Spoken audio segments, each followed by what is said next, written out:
don't kill people. I think you mean you don't kill people. Okay. Okay, Son Wukong. Jesus fucking Christ. Why can't I just hear Tuffy just say, Bear, we don't kill people? I think you'll mean you do not kill people. You don't kill people. Okay, and we should be live now. Okay, Son Wukong. Jesus fucking Christ. Yeah. Yep, I see. Best we're start allowed. to a stream Hello. ever. Just Bear, yeah. I don't kill people. Mic check. Yeah. 1, 2, 3, 4, 5, 8. Is that how it goes? No. What are numbers? Numbers. Time is a construct. Time. Boone's becoming a true Unite player. He can't do math. Math. Yeah. True.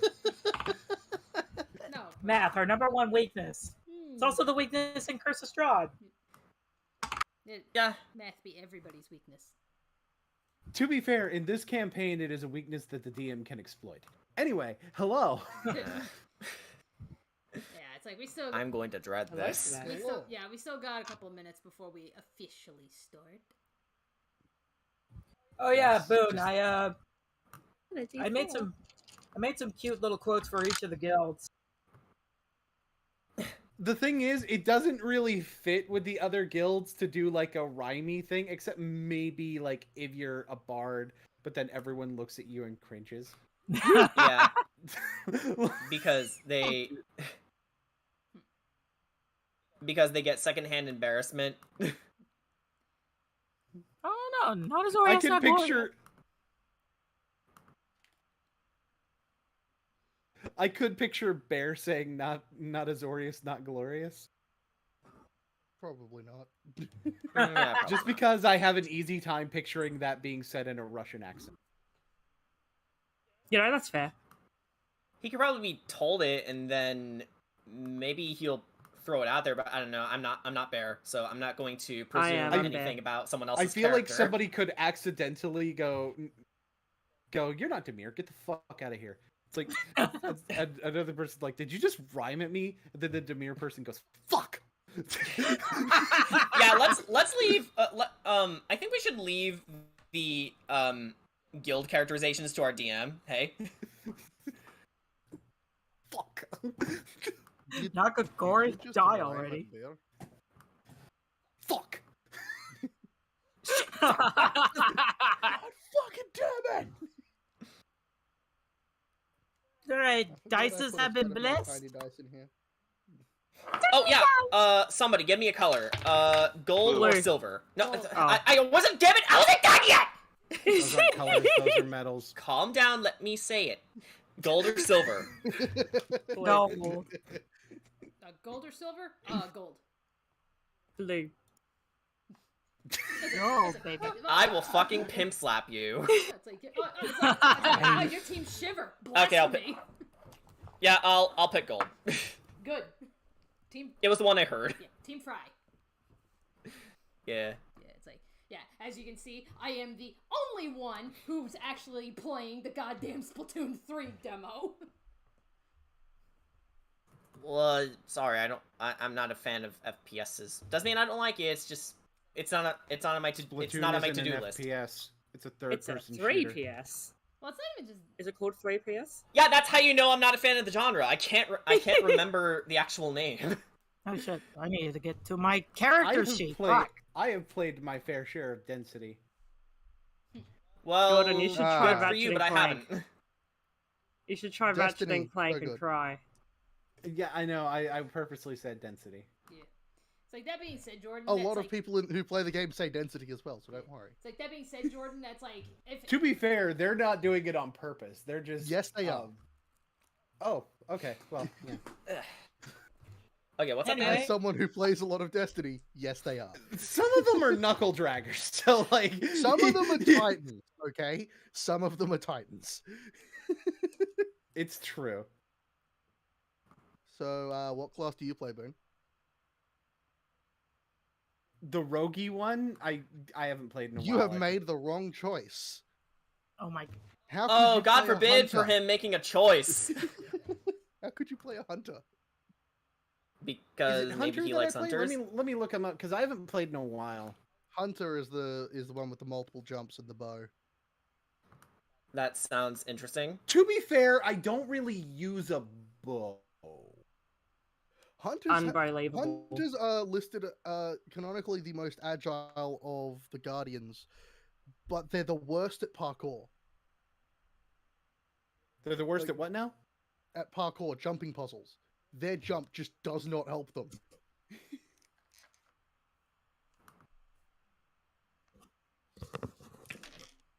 I'm also an elitist bastard of a warlock, so Right. Ah, bias. I think mine was Night Stalker though. yeah, Night Stalker has the bow.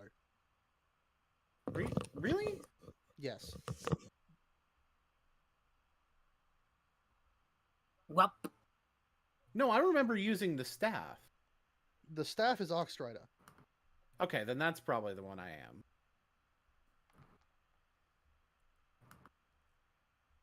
Yeah, I'm Arcstrider. Good choice.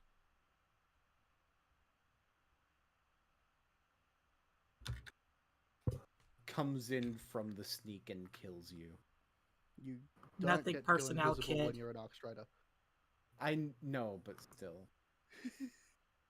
Comes Actually, in no, from now the you sneak can. and- what are you doing, cat? Oh. What are you doing, weed cat? Yeah, they recently 13. updated Void, and actually just gave a weapon that makes you go invisible. Nice. Okay, enough of me nerding about Destiny. Yeah. Yes, it is I believe- now. Yeah, but like cast 3 and minutes over. I can't believe Um, this. So normally, with session 2, this is session 2. So normally this would be the point in the episode where we would give a fancy little recap. But because of some of the way that session 1 played out, the recap is going to come naturally through certain aspects of the dialogue. In the beginning of this session, which is going to start with whatever the hell Bear has been doing this entire time. Where is Bear? He is over at Whitestone. All right, let's. Wait, Okay, found him. Bear quickly got distracted last time and ran off in a seemingly random direction. What wasn't told is the fact that he was running back to his place of residence because he forgot something. Mm-hmm. Bear is moving through the streets after picking up an innocuous little thing, his signet ring. He forgot to bring his signet ring. He stows it away in his pocket before making his way back to the chamber of the Guild Pact, not realizing how long he took looking for it. Well, the place you're probably more familiar with everybody else being is the Transguild Promenade. You don't actually know that they went to the Chamber of the Guild Pact yet. Right, the Transguild Promenade. I had the wrong word in my Yeah. my mind. So at the Transguild Promenade, the rest of the party isn't there. However, there are 3 people there.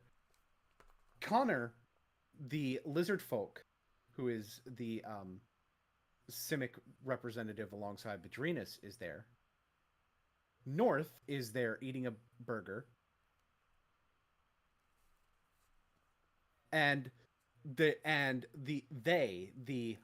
Demir operative is there. Demir has like various cuts and scrapes on them that weren't there when you showed up previously. Did something happen? They hears your voice and immediately jumps. It's like, I didn't do anything this time, okay? It wasn't me.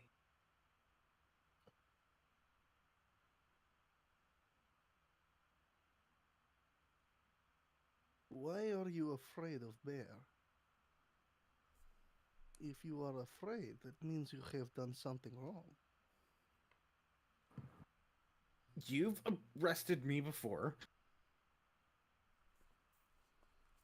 Look, you're just Bear cannot very... remember. You're also very scary, to be fair. Yeah. Where are the North others? looks up. North looks up and is like, I don't think so. Bear, upon hearing the voice, turns, and by this point, he hadn't seen North the first time he arrived, before bolting off to try and find his signet ring. When he turns to North, there is sort of a spark jumping from the crystal in his chest. Something has happened.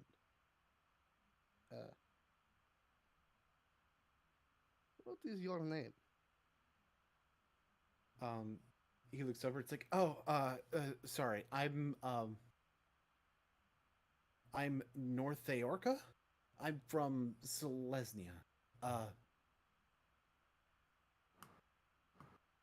It is nice to meet you. There is Bear. Funny, you look more like a cat. Bear is Bear's name. He shrugs a little bit and munches. I like this one. There's like a he big dumb turn- grin on my face right now. Yeah, we do. He turns to they again. Where did the others go? Right, they went to the chamber of the Guild Pact.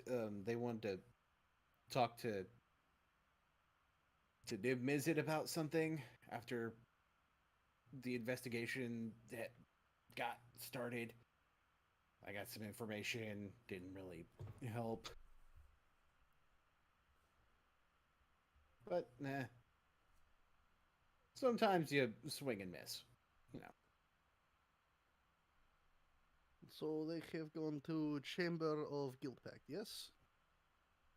Yeah. Okay.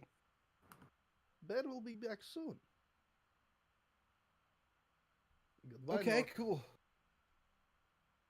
cool. North waves goodbye because his mouth is full. And then Connor is like, well, it was a pleasure to make you, and you probably leave before he can even finish the greeting. Yep. Bear has already just started walking away. All right. So I just you like head to- towards the chamber of the Guild Pact. I just Go like to ahead. imagine there's like little breadcrumbs on North's muzzle. Yes. I So want cute. to adopt North, man. I want to adopt him. So, you see a chipper Gorgon at the reception at the chamber of the Guild Pact. Hi! Oh, hey Bear, what's going on, bro?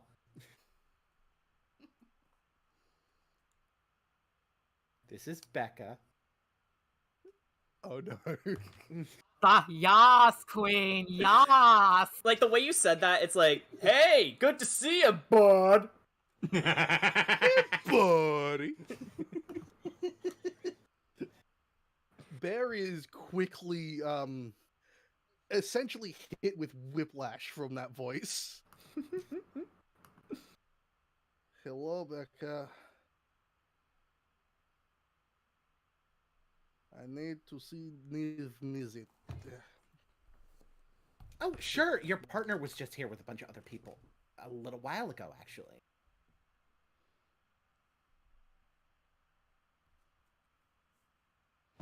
Yes, I need to know where they went. Oh, I could tell you that. I would rather talk to Mizzet. Sure, totally. She leads him back. Note the speech pattern change around someone he's clearly uncomfortable with. Yeah, I did notice that, actually. And notice how she completely doesn't notice. I love Becca. I love her so much. She's so dumb, I love her. Well, if it isn't Azorius's most unruly officer. Bear is good at job. Sometimes Bear cannot stop doing good at job. Well, a passionate officer is probably an effective one, much like a researcher would be. Still, what brings you here? Bear needs to know where Tuffy and the group went. Ah. You might just ask Becca for that. Bear is uncomfortable around Becca.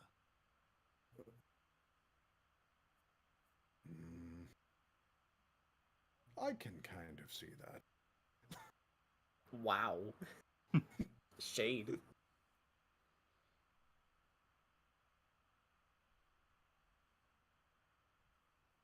Anyway, they went to Midori Park trying to find information on Domri Raid's supposed reappearance. Apparently, that's the place he shows up from time.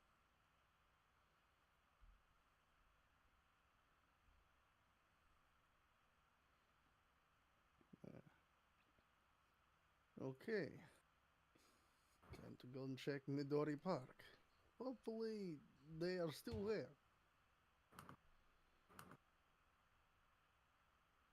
If not, I'm sure it should be fairly easy for someone like you to find them. You After all, people overestimate hear about you Bear's traipsing ability. around there, they'll probably come looking. You know what? That is fair.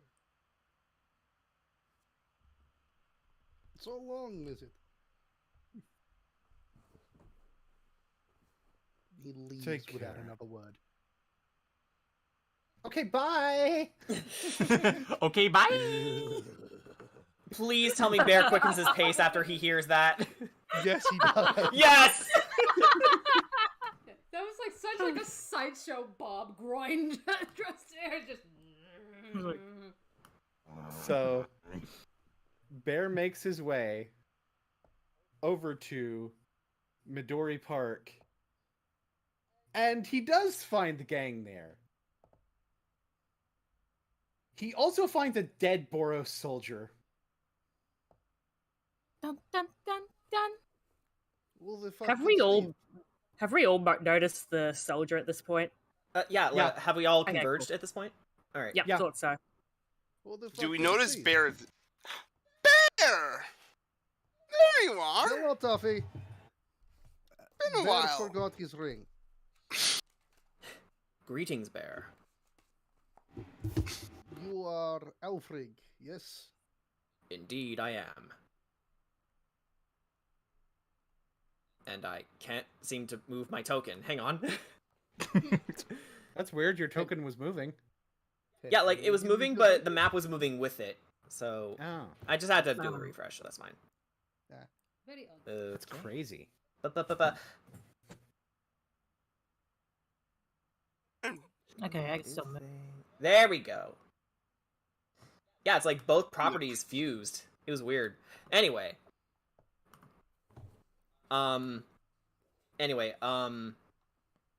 Alfred, so we all see the dead body, right? Yes. And do we notice that the body was of the Boros soldier? Yeah, they're wearing armor that makes it very obvious that they are Boros. Yeah. Alright, yeah. so- it was like it was between that and Any more information will require an investigation check. Well, I'm not going to make an investigation check, but I am going to make my way over to Gamataki and ask, Gamataki, were you close to this person? All guild members are close. Well, regardless, I am sorry for your loss. But mark my words, together we can prevent needless deaths like this from happening ever again. It is common for a warrior Boros to lose their life in battle. I am not one to seek revenge due to a fallen comrade. This is something we signed up for once we became part of the guild. You are wise. I also noticed you are not much of a team player. I've done a lot of my work solo. That is fine, but know that you have my axe if you ever need it. I will consider it. He nods and sadly looks over the body. Who did this? So, Eliza sees the body and sees it's a Boros member. She immediately heard from the church, which she goes, Sankabra Samvata Keva Karma Ishvoda Pulsha Ari Arigan, which in little translation means determination conversation is only by fate. We plea in the reverence and homage to our God. It is only through the one who removes darkness and illusion, singing to the gods. With righteousness are you given peace. And yes, that's a literal translation. Very nice. That was very nice. Mm-hmm. Anywho, Bedrinus actually would like to investigate the body. Go ahead and roll me some investigation. Investigation. Investigate. Investigation. Investigation. Okay. Investigate. I have a question. Mm-hmm. Are there any civilians around? The body where it was found was somewhat isolated. That being said, seeing people crowd around in such an isolated area has definitely got some people like kind of looking, trying to see what's going on. In such case, I'm going to try and shoo them away. But because this is Bear, he's probably going to terrify them. They run in terror. Oh. I think in that case, Eliza would also be like, hey, guys, back up. This is kind of a murder scene right now. We're investigating. Oh, speaking of investigation, Yeah, I rolled. Do we have to roll? Well, I rolled a 13. Okay, is anyone else rolling investigation? Two. I'm I'll busy. roll 2. Ick will give it a little poke and inspect the body around. could I provide a help action? You can provide the help action to one of them. You have to choose who to provide the help action to. Yeah, I'm gonna help Ick. Okay. Okay. And what does that do exactly? Advantage. You have advantage. Okay, cool, Pog. That roll isn't much better. I rolled a 13. Same number. All right. You know what? Fuck it. I'll give it a shot. My investigation's a +2. Kensuke will be giving you the help action. Oh, sweet. That is a 16. Okay. Anybody else, or will that be all? I should probably roll. Yeah, I figure one of the Azorius would probably end up rolling, considering this is a crime. Yeah. Yeah, well, one I of got a us nat 20. isn't exactly good at it. Oh, Yeah. Tuffy got a nat 20? That's amazing. Pog. Okay. Hog. I figured because I'm like from the church, I've probably seen a couple bodies every now and then. Right.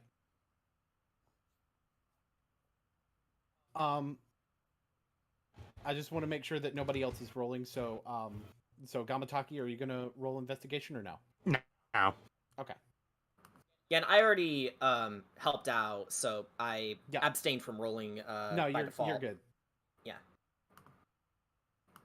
And again, Kensuke is providing the help action to one person. So, the two Yeah. people who got 13, you guys are able to identify the dog tags on the person.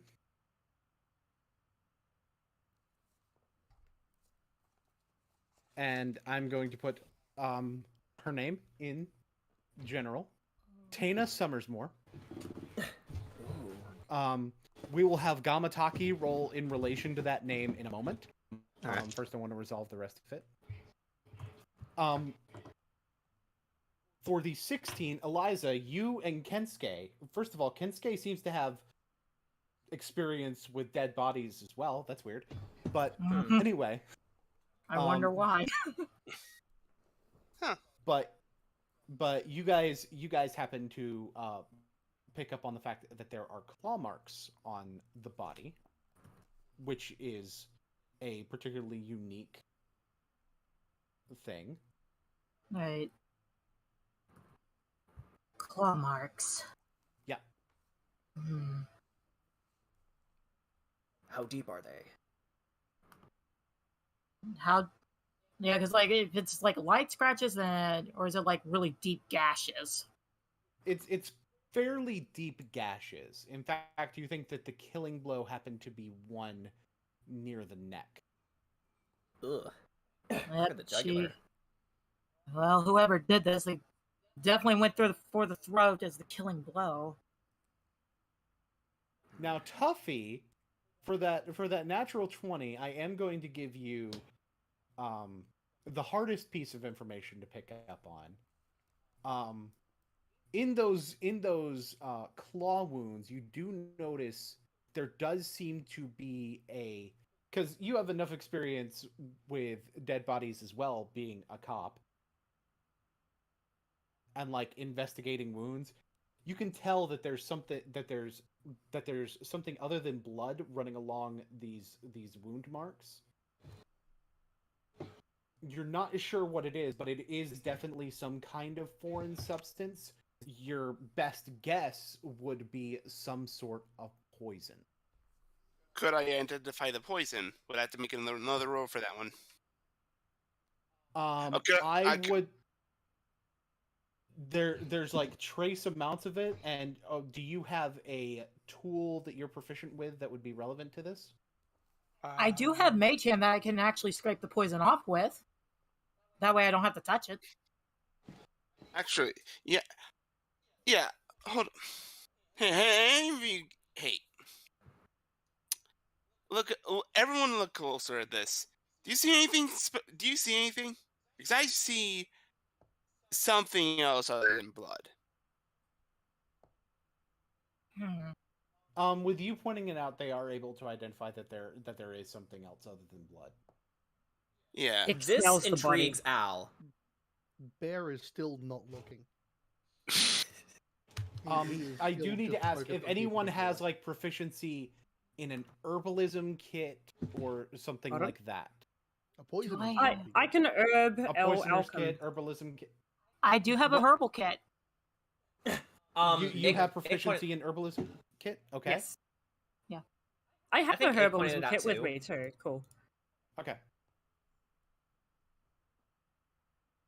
So if you're proficient in like an herbalism kit, or alchemy kit or something along those lines, obviously thieves' tools wouldn't be something that would work. But like if you're proficient in, everybody can roll a medicine check, but you'll have disadvantage unless you have one of those proficiencies. Okay. I'll roll. Could I give my herbalism kit to Ick? Oh no, I've got one. I'm cool.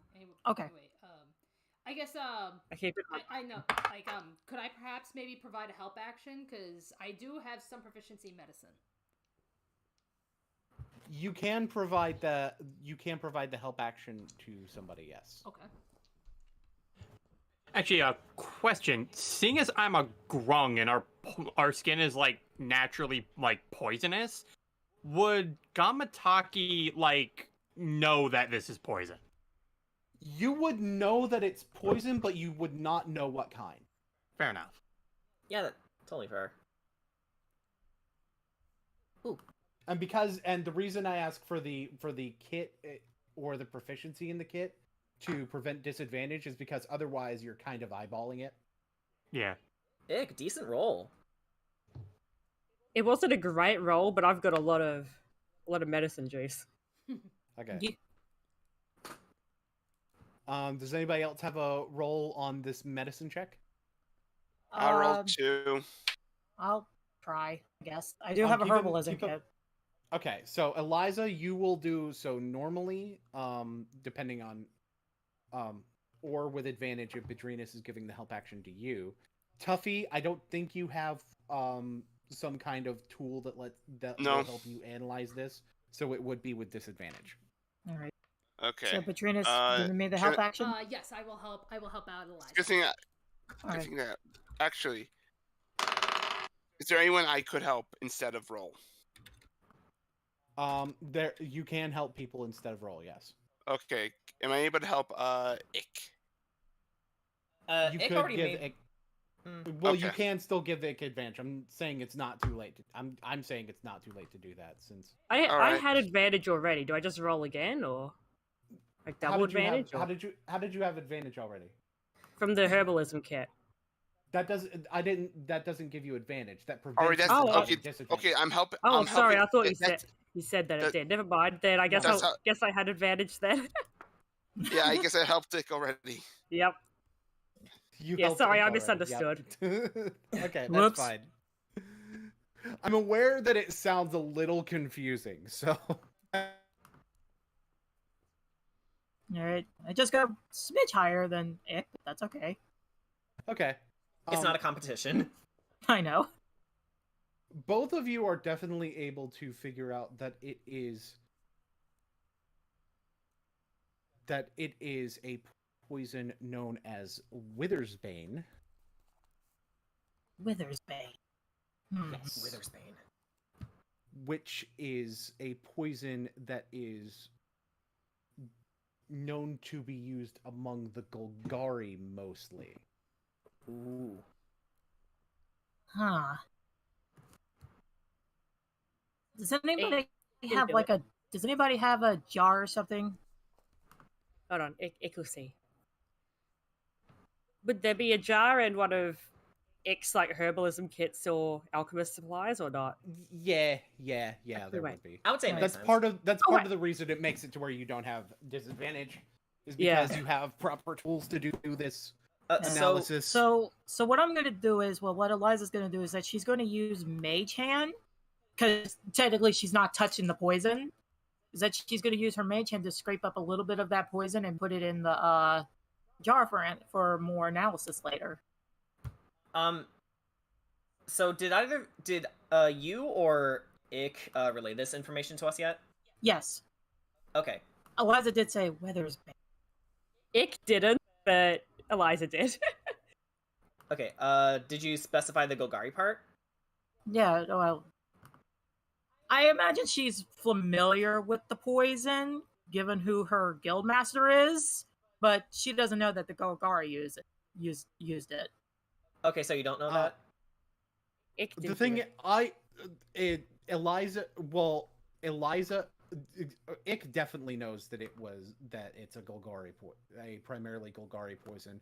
Although Ick would also know enough without rolling to know that there are some outside of the Golgari that use it. So,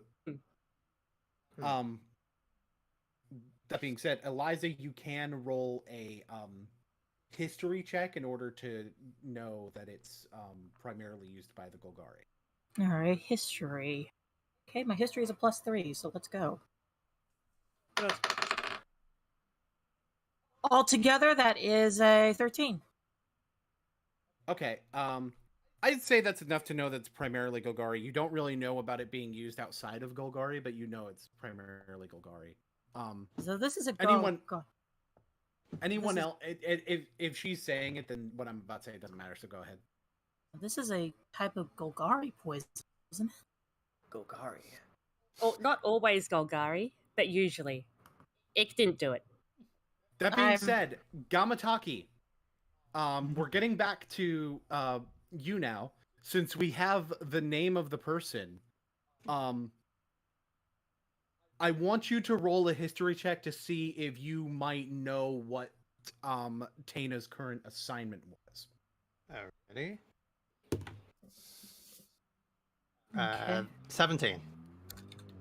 Okay, so you certainly did know Taina was actually looking into another rash of attacks near Midori Park.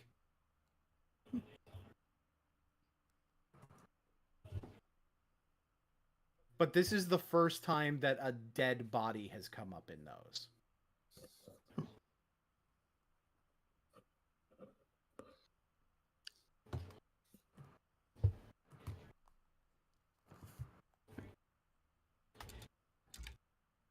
So yeah, Gamatake is just thinking back to like those attacks that what happened into the park, and then he's looking back at the corpse. It would appear that the one behind these flurry of attacks is starting to get sloppy now. What do you mean by that? This is the only instance in which a dead body has occurred.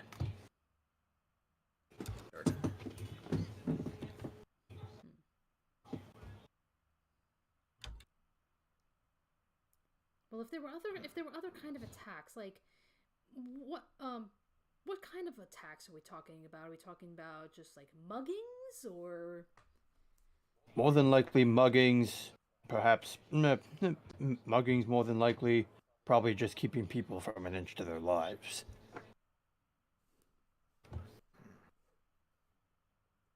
I walk over to the body and say, if they're using Golgari poisons, I have the perfect person who might be able to look into this for us.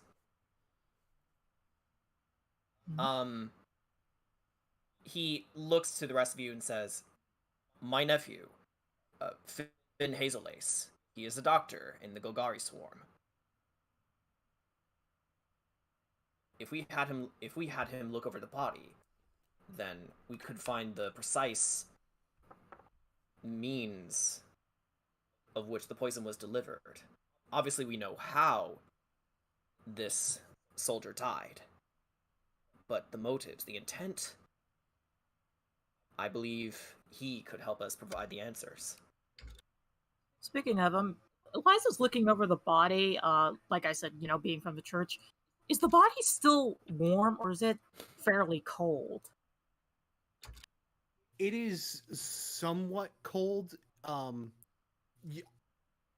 I'd imagine. Roll me a medicine check to see if you can ascertain like how long ago this person died. All right, all together that is a 16.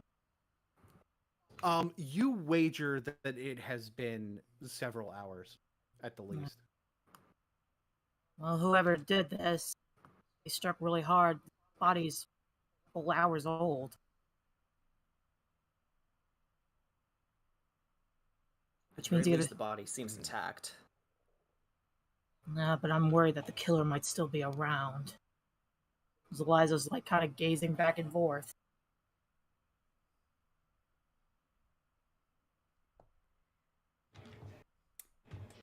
That may not be entirely accurate. Sure, they may have been responsible for a flurry of attacks around this place, but the fact that this is the first time they left a dead body, if they were smart, they'd be going into hiding for a while. Agreed. Well, I suppose it's possible.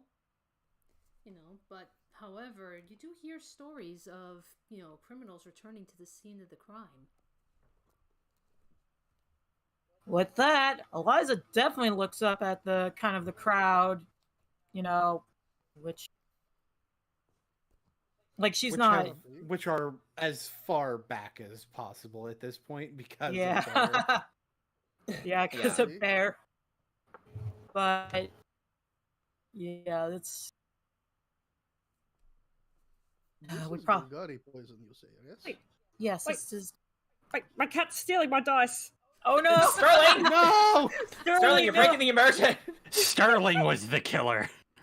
I can't believe We he's knew done it. this. it is Claws. claw marks. Claw marks, the poison.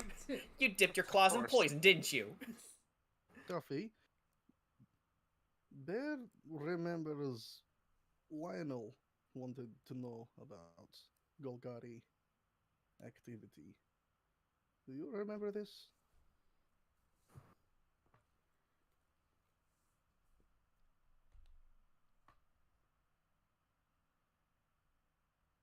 Duffy? Is your mic muted again? Sorry, my mic was muted. You freaking moron. Rip. Maybe I am, but you No, know. I've retrieved dice.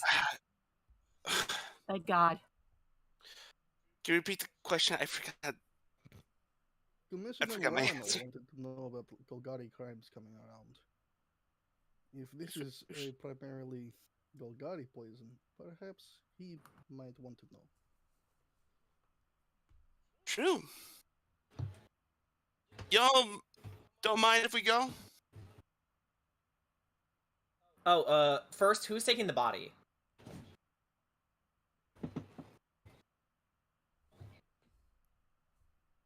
I could probably go to the church to see if maybe they can offer a way to transport the body. Ick can Bear lead is to gonna pick it Fin up. Friend. Ick knows where Fin Friend is. As do I. Alfred scratches the back of his head and says, I often worry about how he's doing, so... He fine. He take good care of. That is good to hear. Bear's gonna pick up the body and put it over his shoulder. It is time to go.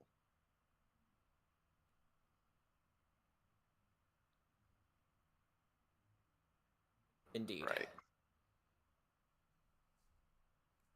So, are we Okay. heading to the swarm? Meep. Are we? Is the whole party headed to where Finn is? I believe. What time is it? Yeah, I guess Eliza will go, but she's like kind of like thinking to herself. Ick doesn't care if Finn's asleep. Just wake him up. Do I notice Eliza? Yeah, we'll say you do. Okay, so I go over to Eliza and say, something troubling you? It's just what I'm thinking. What Gamataki said. These attacks have been occurring, and this is now a dead body's occurring. That means whoever did this is definitely going to be in hiding, and that means he's going to be going low tabs, undercover maybe. It could be that, or they could be growing bolder in their attempts. Could be. Regardless, By the we way- should be careful. By the way, it is a little bit into the afternoon. To give you guys All right. an So like I idea said, of what. Okay. yeah, because Eliza goes tavern hopping in the evening. Yeah, So where's the getting- swarm at? fairly close to the evening. Yeah. So where's the Gogori swarm at? I have put Finn's location on the map. He is. I see in him. He's over Deadbridge here. Chasm. Yep. Y'all forget, I'll sneak stuff onto the map. Yes, you do. Funny thing, I actually saw it pop out a little while ago. I just didn't want to call attention to it, because... No, there it is. So is that where the whole party's going? Yep. As you separate, Kensuke says that he has some things to attend to, and he will speak to you guys in the morning. All right. Eliza says, "Well, take care of yourself and be careful." Just kind of gives a sheepishly blush. He rubs the back of his neck and says, I can take care of myself. Thanks, though. If you need a place to stay, you can. She gives him the location of her mother's house. Just tell my mom that I sent you.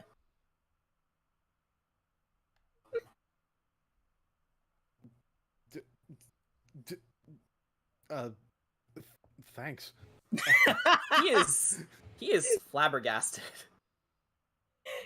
Hey, Eliza wants her partners to meet her mom. And I'll be like, hey, Mom, these are the people I like.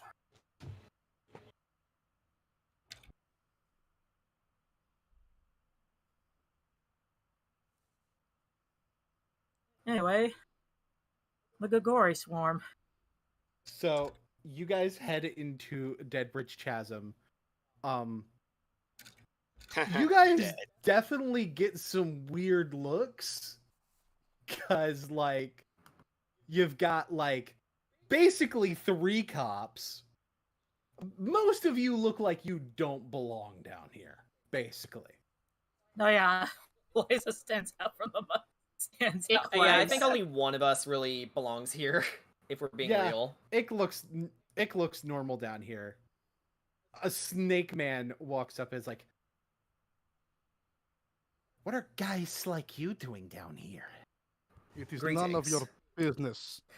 Actually, I step forward. Plenty of our business because we live here.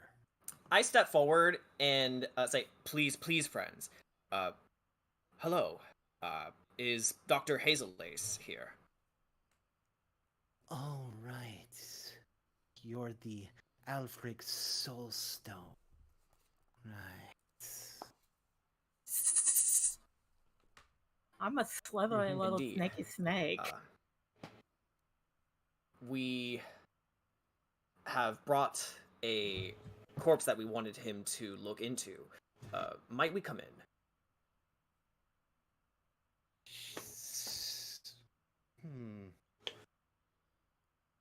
Suspect that you would find such a fresh corpse.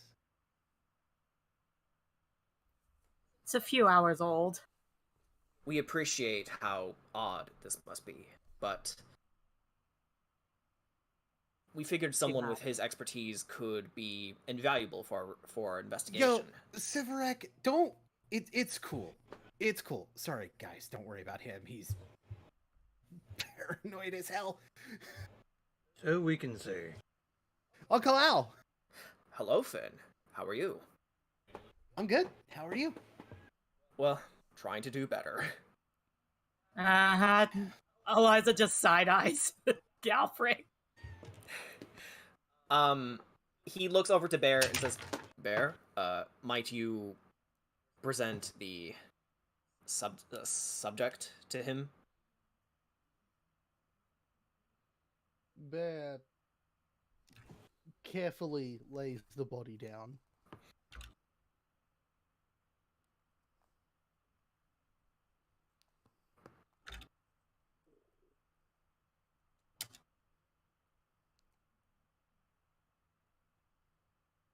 We found the body over in Midori Park, in an isolated location.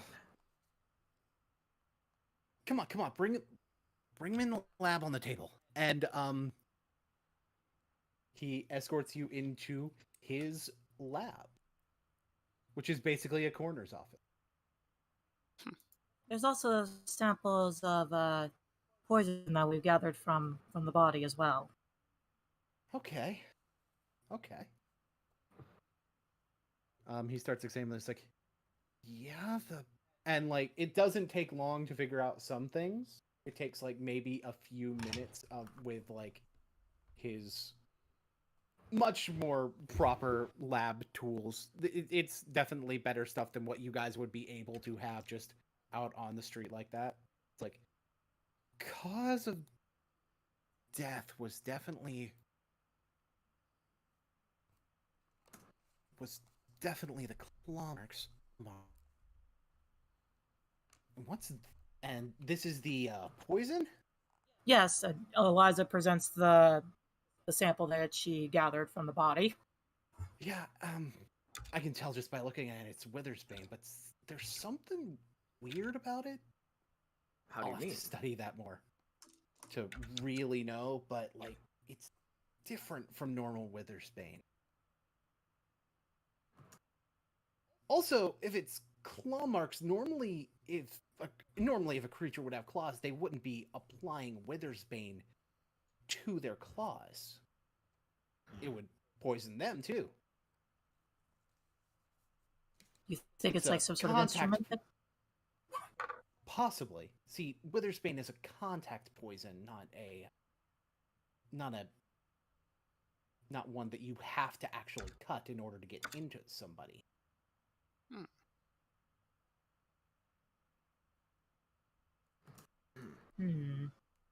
Are you suggesting that whoever the culprit is, they were not only sentient, but they also did this deliberately?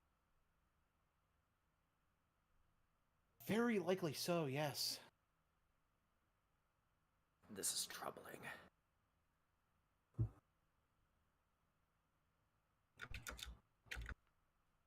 I mean, I haven't known... Go on. I mean, I haven't really known a lot of people to try to use this when they're not planning on killing somebody.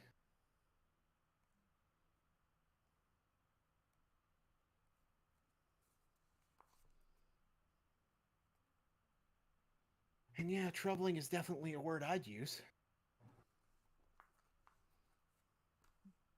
Does the poison have any other effects other than just killing the target?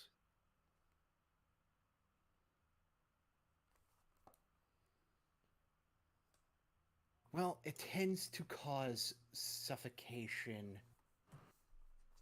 Specifically, it has the tendency to sort of corrode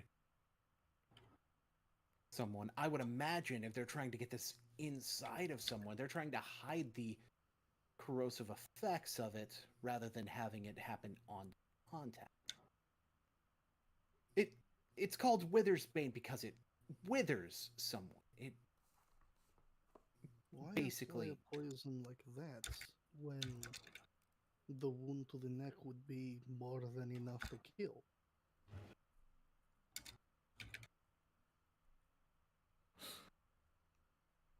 I also don't see any outward signs of Withersbane application. So it's possible that the Withersbane was involved after they were already dead.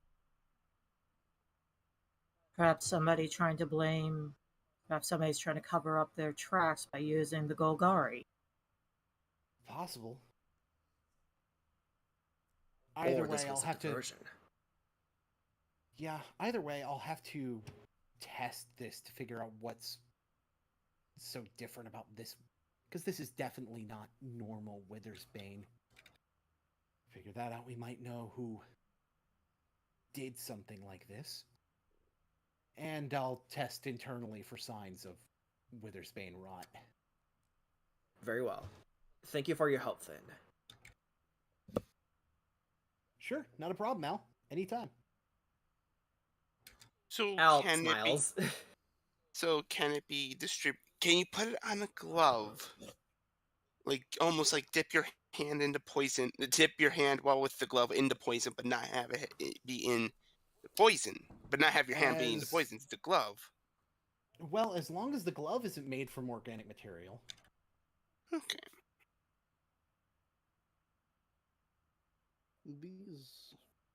Hmm. We do not tell Lionel. Not yet.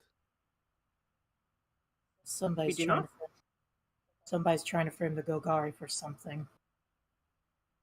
For all we know, it could be Golgari, but because of possibility it is not, Lionel is very... How does Bear explain this? Lionel very much hates Golgari. I take Oh. it Lionel's your boss? Not exactly. He is commissioner. He runs a small section of our newspaper that we get. He is very against Golgari.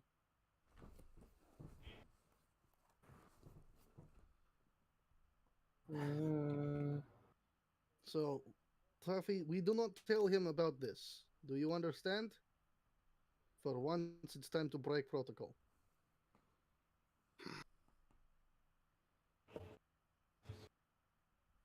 It is the rule, but we can always tell him a little later.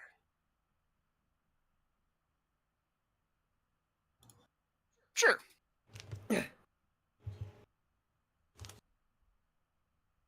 The killer's still out there, and we have very little answers. We should resume our search. Thank you, Finn. Sure. Anything for Uncle Al's friends and Ick. And Nick's friends too, obviously. Yes. It is good to meet you. You are a good person. Bear like you. You are Bear's friend now. Why am I just picturing like Bear like goes up to like different people that he's like, "Your friends now," and he just like lightly headbutts him, like a cat does. Like, "Oh hey, you're mine now." I can tell you that Finn's a halfling, so Bear, if you're gonna like go to hug him, you're probably gonna like be at least 10 times his size. Getting a hug from Bear is not a good thing. But getting a light headbutt is something else. Tuffy's a different story. Right. Thanks. Wow, that was fast. Guess I'm kind of used to people being kind of not so quick to make friends around here. Alright. Yeah, not to break the tension, but apparently we have somebody named All Plush All Day who has decided to raid. Oh, Hello! Nice. Yay! So, hello everybody. Hope you enjoy our shenanigans. I hope you are enjoying seeing people talk to halfling coroner right here. Out of character. I've only known Finn for a day and a half, but if anything was to happen to him, I would kill everyone in this guild right now. Oh, everyone other than myself. Yeah, you can definitely say the same for Al, considering that he's his uncle. If anything were to happen to Finn, I would kill everyone in the room and then myself. Bear would not like to kill him. Is maiming allowed? You're welcome to try. Maiming no good, only kill. Soft and squishy. Spoken like a true Golgari.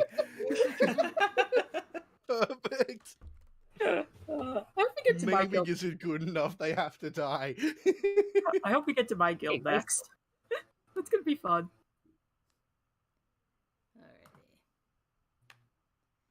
So it does take like an hour or two to get all of this done. Okay.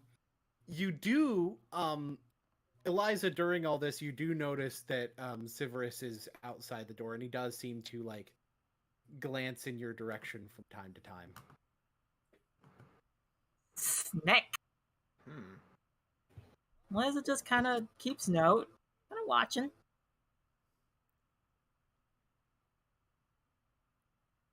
Oh boy, a snake husband. That'd be fun. Yes, haha, yes. The place is called Deathbridge Chasm, right? Yes. Yeah, I Or just Deadbridge I'm just making Chasms. quick. Yeah, I'm just making quick notes here. Yeah. Just want to make sure I got the name right. Yep, Deadbridge Chasm. So it is getting closer and closer to properly being evening. So which direction you guys going next? Eliza kind of wants to go check in on the guild, on her guild. Like, hey, kind of give them an update what's going on. Okay. So so if you're going Eliza there, will- I can go with you. All right. and Alfred will join on that. But I also take a look at Ick and say, Ick, come with us, Yes? please. I would like to have a word with you. Okay. Ooh. Equal follow. And as we walk, I'd like to look at her and say, Ick, a curious mind is a wonderful thing to have, as are hobbies. But you have risked your life unnecessarily by trying to pickpocket a dangerous man back at the Rusty Bucket. Oh. Think of it like He's this. okay, though. It turned out fine. True, but what if it didn't? Think of it like this. Finn sees you as a good friend. How would he feel if he found out you were killed? Be fine with that. And Alfred, I'm going to say, while yes, it was brave of you to stand up for Ick in the tavern, that was very dangerous of you drawing your weapon when he didn't draw his weapon. I concur, Eliza. It was a foolish move. I Let reacted me the way I did because Ick is a dear friend to my nephew, but that is hardly an excuse. Yes. Let me put it to you this way. There's some unspoken rules in taverns. Well, yes, taverns are a great way of getting information, hearing rumors, like possible treasure, maybe, hearing about a wanted criminal, yada, yada, yada. Taverns are a neutral space. Guilds, races, and other such walks of life come and go there. That means you either need to be civil with one another, or if you're going to start trouble, all bets are off. Anyone can come in these places, and I do mean anyone. Don't start things. Rule number 2. Don't start things you can't finish. If you start a bar fight, you better finish it or take it outside. Unless it's a crew member, then it's just your stereotypical brawl. Then learn from my mistakes, Eliza. What you know is an invaluable weapon against the enemy. What you think you know is deadly to yourself. Ah. Yeah, even though if you don't even know yourself. And she coughs in her hand. And Ick, if you see people talking with one another or kind of like doing their own thing, don't mess with them because you don't know what kind of mood they're in. You're lucky he only left you off with a warning and not taking your hand off or an eye. It would rather keep hand and eye. Yes, just keep your hands to yourself. In the future, exercise caution and don't do anything without our instruction again. For Finn's sake. Okay. And he pats her on the shroom. Atta girl. It's a bit sticky. He doesn't care. He's wearing gloves. Okay, good. Just keep those in mind when you're coming into the taverns. Believe me, I take full responsibility for what's happening. You don't need to coddle me for it. I'm not. I'm just giving you a heads up next time. I am aware of this. But remember that I was in the War of the Spark.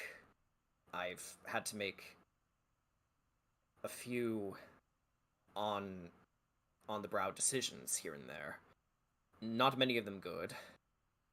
So I will stick to what I am best at, and the two of you can play to your own strength as well. I mean, next time pickpocketing. Ick,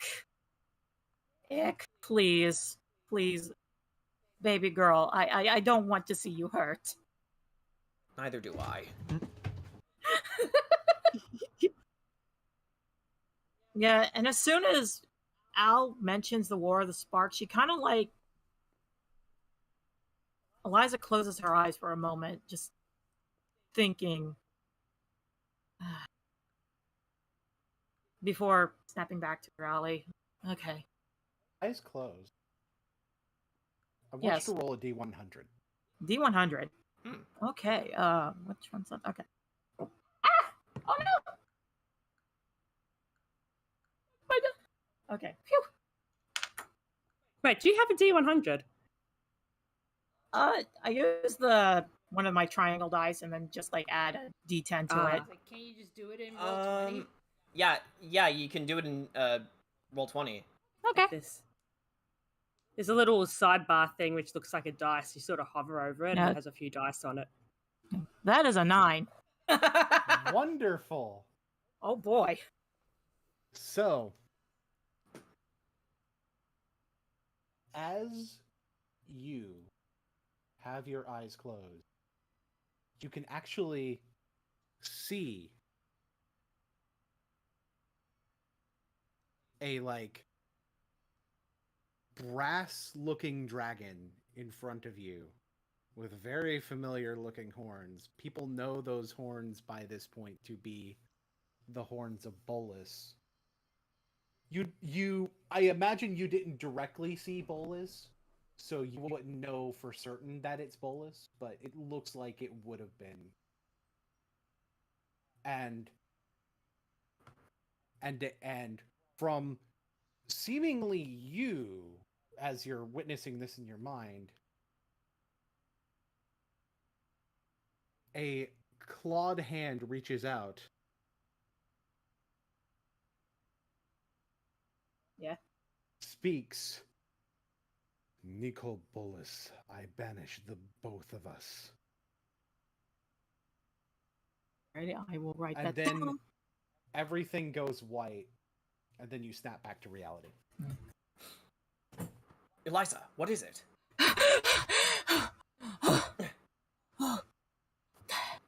That was. So anyway, where's the rest of the party going?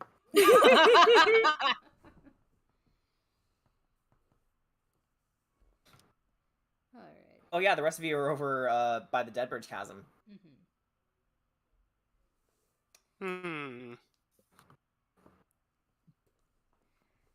We know those three are going to Orzova for Eliza to sort of report in, as it were. Okay.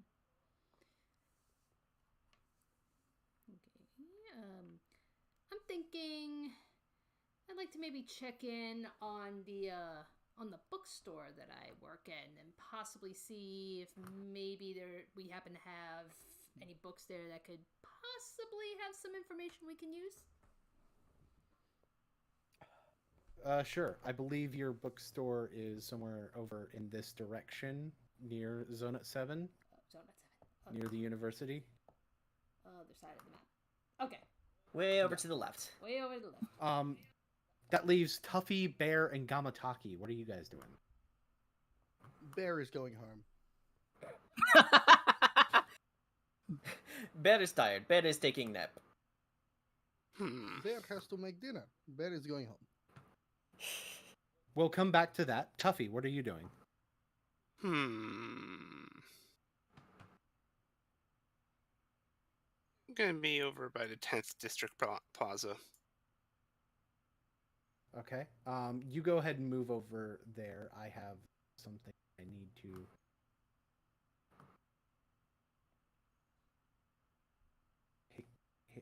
that I need to do on another screen at the moment. I apologize. No problem. You're good. And... How dare you? No, it's okay. And Gamataki, what are you doing?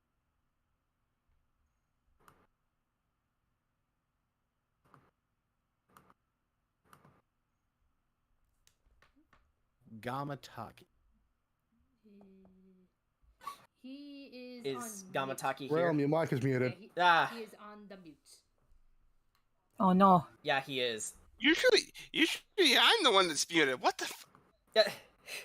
Bad RPG etiquette. No, it's fine. It's fine. Sometimes life Always happens, announce you your know? BRBing before you BRB.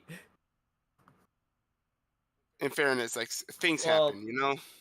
I guess while he makes up his mind,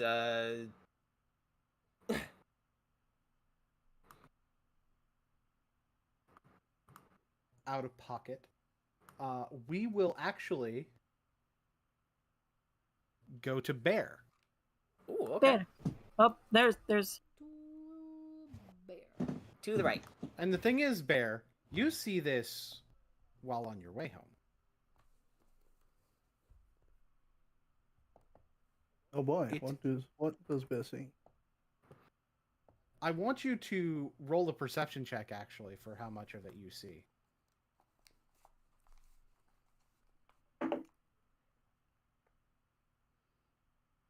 Okay, so that is 24. Ooh. Not bad. Okay. You see north talking to a figure you don't recognize. Who the heck? Oh, I know who that is. Moon Knight? No, it's not. I just saw like the hood and the mask. It looked like Moon Knight. Yeah. It's not Moon Knight. All right, all right, Bear, you fucking nerd. Where's my goddamn money? There you are. Yeah, sorry about that. My mom needed assistance with making her bed. We'll get to where you're going after we deal with this little interaction. So I imagine you might listen in. You probably overhear the first thing you overhear is North saying, "Here, I have it. Now, where's the money?" Bear is absolutely going to listen in. He heard North's voice.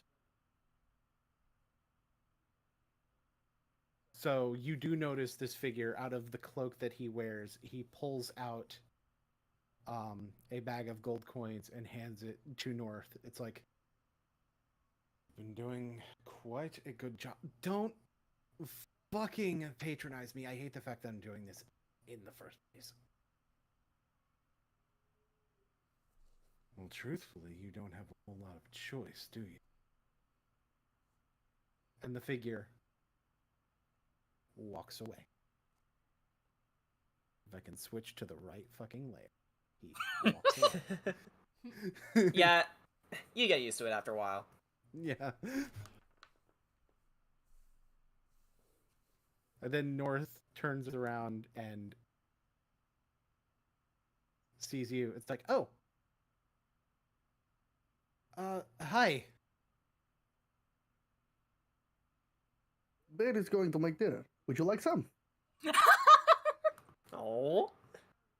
Tail wags furiously. Sure. Come.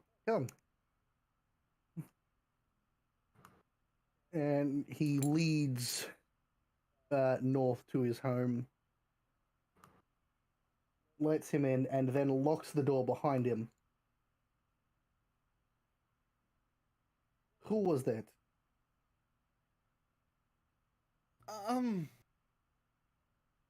So you saw that. Okay. That was... He's like a gem dealer.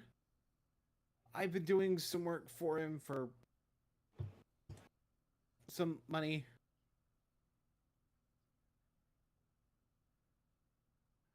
Being part of Celestia doesn't exactly pay well. You mentioned not liking having to do this, and he mentioned you do not have a choice. What are you actually doing?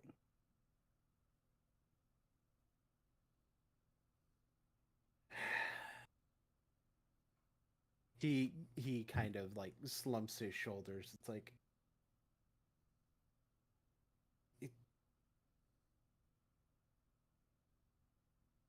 it's not technically illegal. It's I just don't like working for the fucking Orzhov. Uh-oh.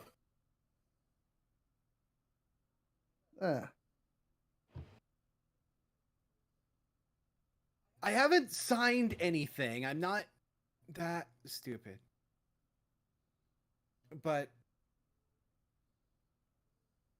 well, I imagine like my guild found out I was doing work for another guild. They might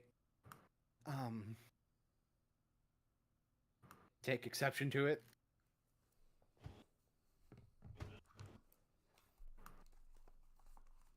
You are not hurting anybody?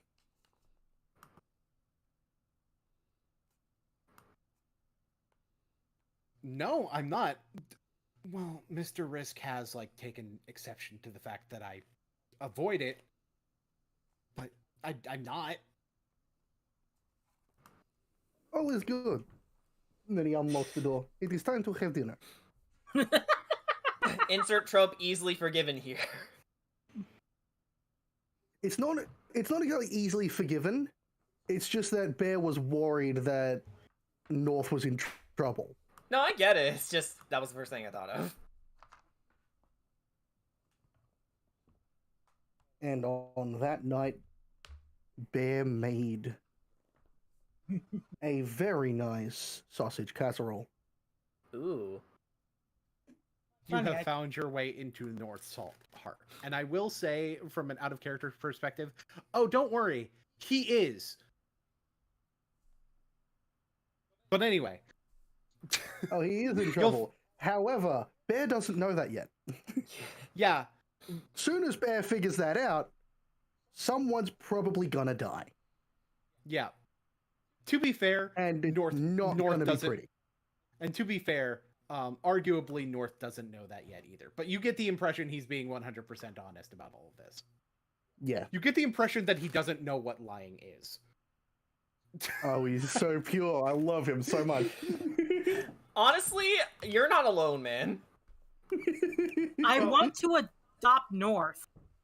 I want to adopt a full-grown wolf man. Yes. So, Gamataki, where were you going to go? I was actually going to go back to Midori Park to basically check the crime scene himself. Oh, that's interesting. Oh my god. So we'll come back to you in a moment as well. All right. For now, Tuffy, what are you doing in the 10th District Plaza?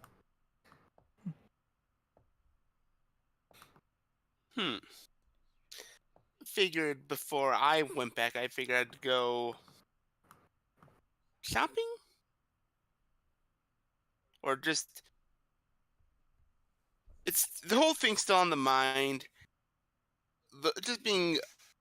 Just looking out, you know, being friendly to whoever walk up to all right. Whoever walks up, you know. So, as you're doing your window shopping, you do happen to see the stall of one Shidak of the 8th Circle. He appears to Come get your blood! He appears to be promising battles of epic proportions. At a stall? Good afternoon to all. I walk up. Come on, see what you can handle. As you walk up and you look at what the stall is, it's Beetle. Oh my god. That's adorable. It's a Beetle arena. Oh my god. It is in fact a Beetle arena. I love this. Oh my god. This is great. He's a dork. I love him. My interests. Is there anything against this? No. Damn, okay. Some Selesnya complain about it.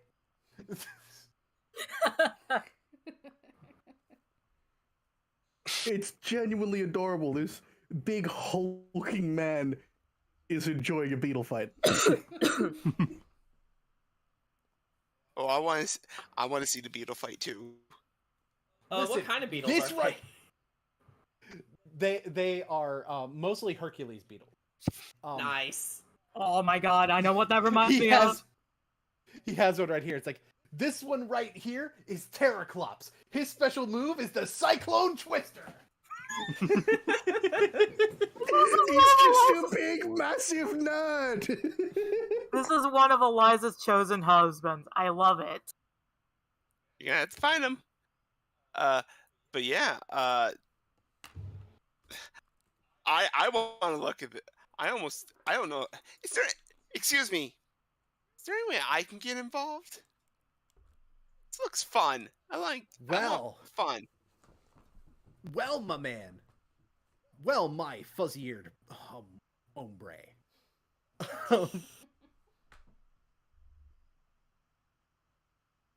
First thing you're gonna need is a beetle. Now, you can't just buy a good beetle. You gotta catch one.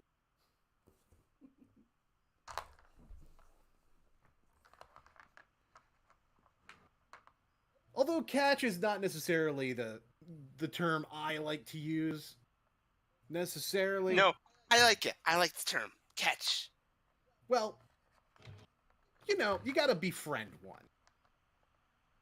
Better. Because your beetle's your partner. You could see Tuffy's eyes just like sparkle. Beetlemon. And the way that the beetle fights is an extension of yourself. He crosses his arms, nodding with confidence. The Terraclops seems to do the same thing. What the fuck is this, Joe Jolian? Oh man, I can. Cheetah. Wait. Bizarre Adventure, great. If I get a Tuffy's Bizarre Adventure. If I get a beetle partner, then Bear gets a beetle partner too. You'd probably need 2 beetles for that, but yeah. I can't believe Tuffy's gonna get into beetle fighting. He meets more friends. Completely legal. So there's nothing wrong. There is nothing with it.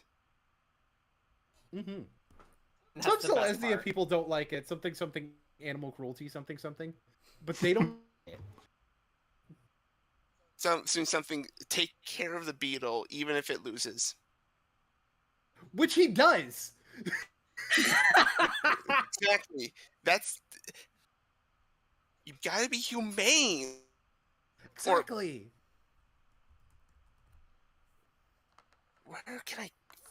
Where can I go to befriend them? Well, you can find them just about anywhere. And now I will explain the mechanic I've come up with for how finding a beetle partner. Oh no. So, anywhere that you go, anywhere you're at, you can roll a survival check. I'm doing that right now. You're going to try to find a beetle in the 10th district. Yes. Oh my god. You'd be surprised Okay. for bugs. Yeah, we'll have a demonstration of that here. Ick is an expert. Yeah. Ick's not here though. Well, I mean, we're literally Let me- just across the street. All right. Let me Well, see. we don't know what's happening. Survival. Okay, so with my proficiency, that's a 17. Okay. You find a big, strong beetle. So now, I'm going to need you to roll. I'm going to need you to pick a skill to roll and tell me how you're using that skill to befriend this beetle. You're going to do this you're going to do this as many as 5 times, as few as 3. Basically, 3 successes you befriend with different skills. 3 successes, you befriend the beetle. 3 failures, the beetle runs off and it doesn't like. All right. Okay, first check. Animal handling. Okay, that's fairly self-explanatory. Yeah, I don't think that. All right. That is a 17 once again. I had to keep in mind that was a different number. My proficiency is just different. Okay. You passed that check. That's 1 pass. All right. The beetle is taking a liking to you. I'm going to use all right. Next check. I'm going to say what would be a good one to look for any how to clean it or something? Would that be insight? Would that be You can go with insight for that, yeah. Okay, let's go for insight. 12. That fails. You're trying to find what the beetle likes, but the beetle doesn't seem to like the things that you're presenting as much.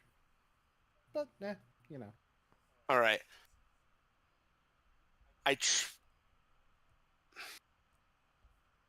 Nature. I try and provide some leaves that it might, or some sort of nearby whatever that I can find that it might like. That sounds good.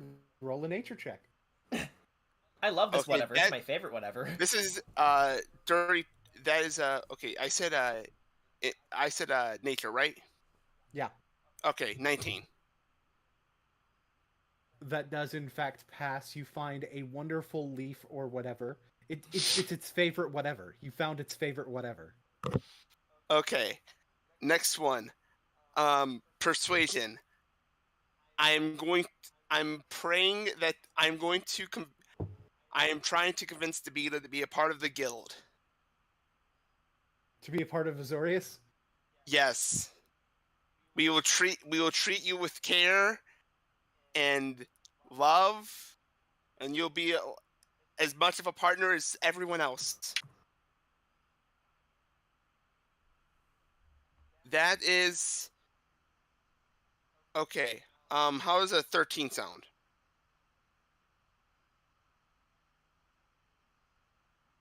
A 13 is not quite good enough. It is not interested in guild politics. My Beetle.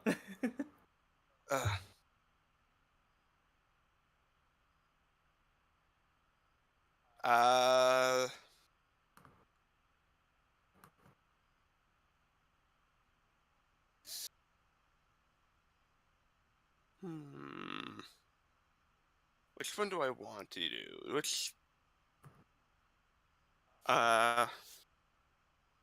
Sleight of hand. Secretly, I got another leaf. And I'm saying pretty please. Roll sleight of hand. If this works, I'm gonna laugh. Pleading a Beetle. Okay. Okay. How does a 19? So you found another leaf. And that leaf is the most delicious leaf. It loves that leaf. And now it wants to be your best friend. Yeah! So there's one last step in the Beetle acquisition process. And do you know what that step is? Naming it? Yes. Okay. Call him Cross. Let's let him come up with it. I want to see what you name it.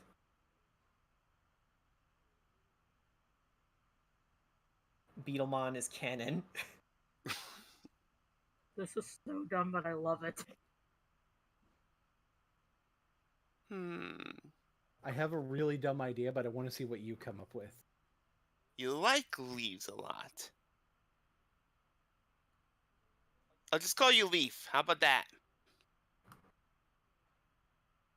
Leaf the Beetle Warrior! I like it! Leaf seems to like it too.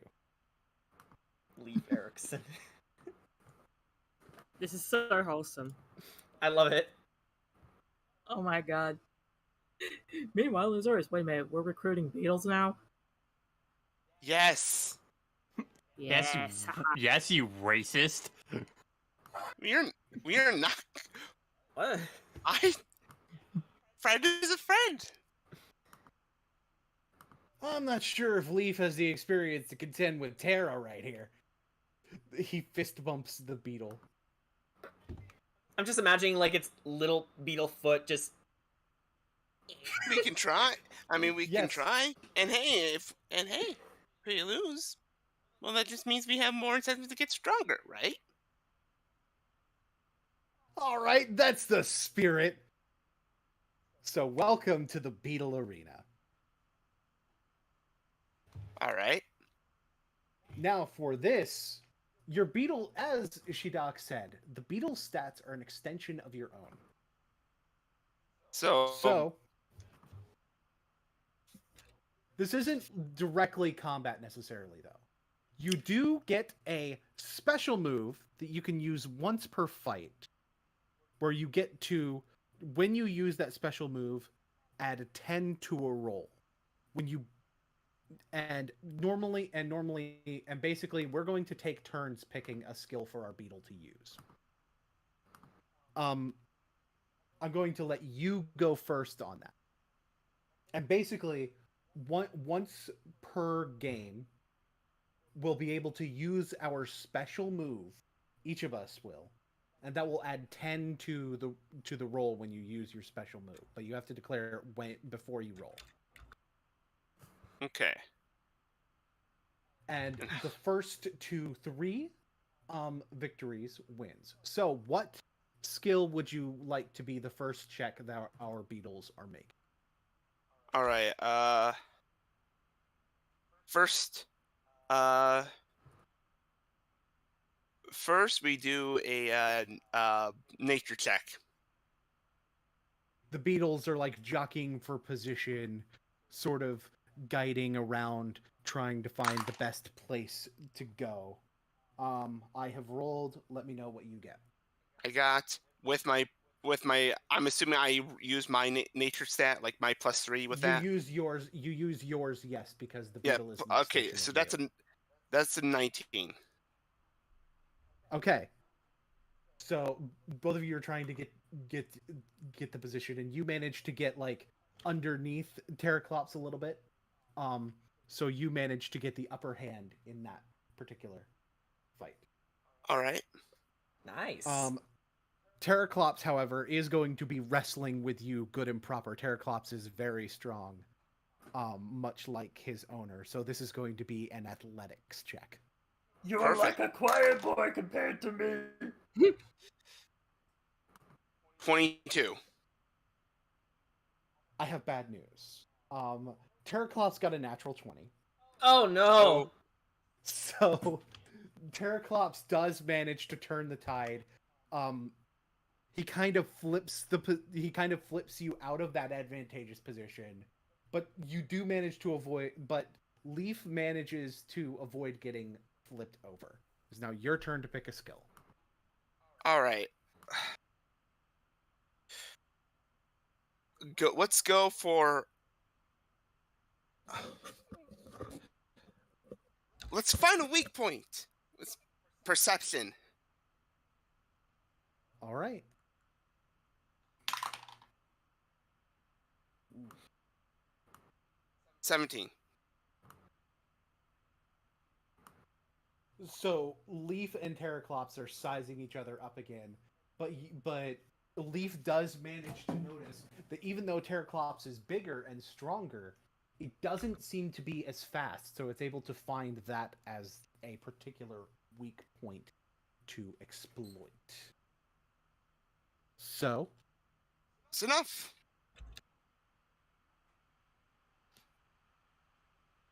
Terraclops, not quite able to keep up with the speed, instead is going to be trying to almost like outclass it in a different way mentally, by basically just trying to basically make it think he's going to do one thing when he does another. So this is going to be deception. Deception. Oh, okay. Okay, so what's my deception stat? Okay. 16.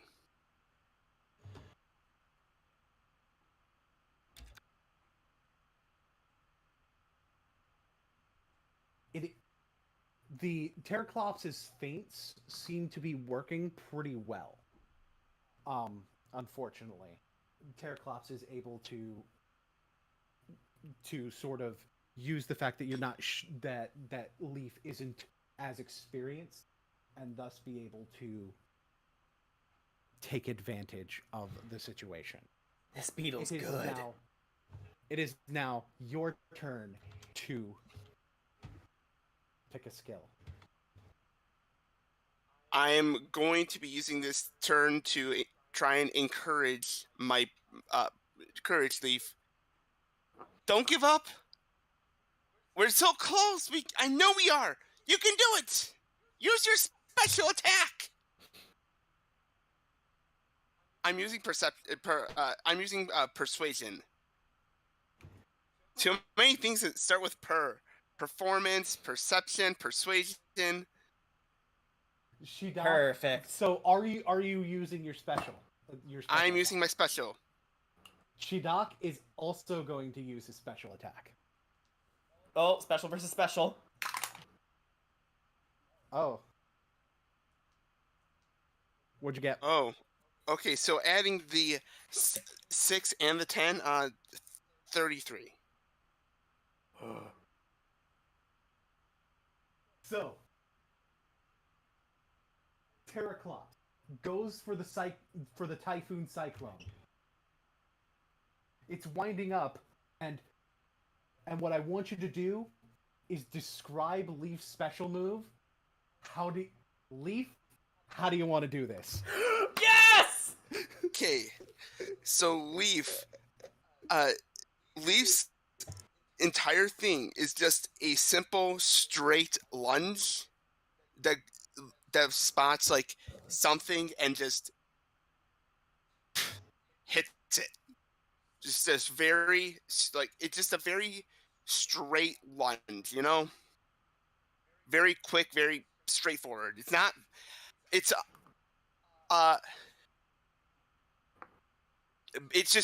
a very straight lunge, but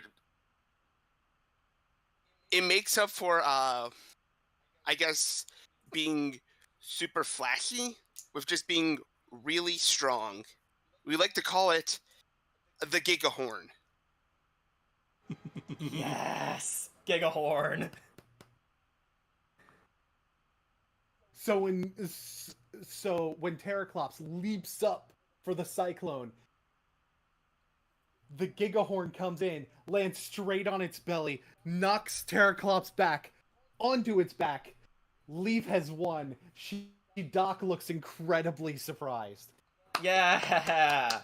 This is one hell of a Pokemon battle, am I right? Awesome job, Tuffy. What's Cyclone? No. I don't think Terraclops has ever lost to a first-timer. I wasn't expecting to win. Truth be told, I wasn't sure about winning, but honestly, that just means you're a little more special than I thought. Oh, Bear's gonna love you. The rest of them are gonna love me too. Leaf is jumping excitedly. Guys, did our beginner's luck conversation come full circle? I think so. Oh my Shidak God. is like, okay, fair enough. You won. So, he pulls out some money and it's like, to the victor go the spoils. You get 100 gold. Nice. Ooh. And you can come back tomorrow and fight me if you want. Sure. Terraclops is definitely gonna be itching for a rematch. Ain't that right, little buddy? I love him. This guy is definitely one of Eliza's going to be one of Eliza's husbands. You know, I wasn't sure about him at first, but seeing that he has like Beetle arena matches, I immediately love him. Oh, we'll come back too. We'll come back as long as we're not busy. Guild work. Yeah, I totally understand. Sometimes I have to run like actual death matches, you know. No death matches. I don't want to risk losing anyone. It's like the whole Rakdos bit.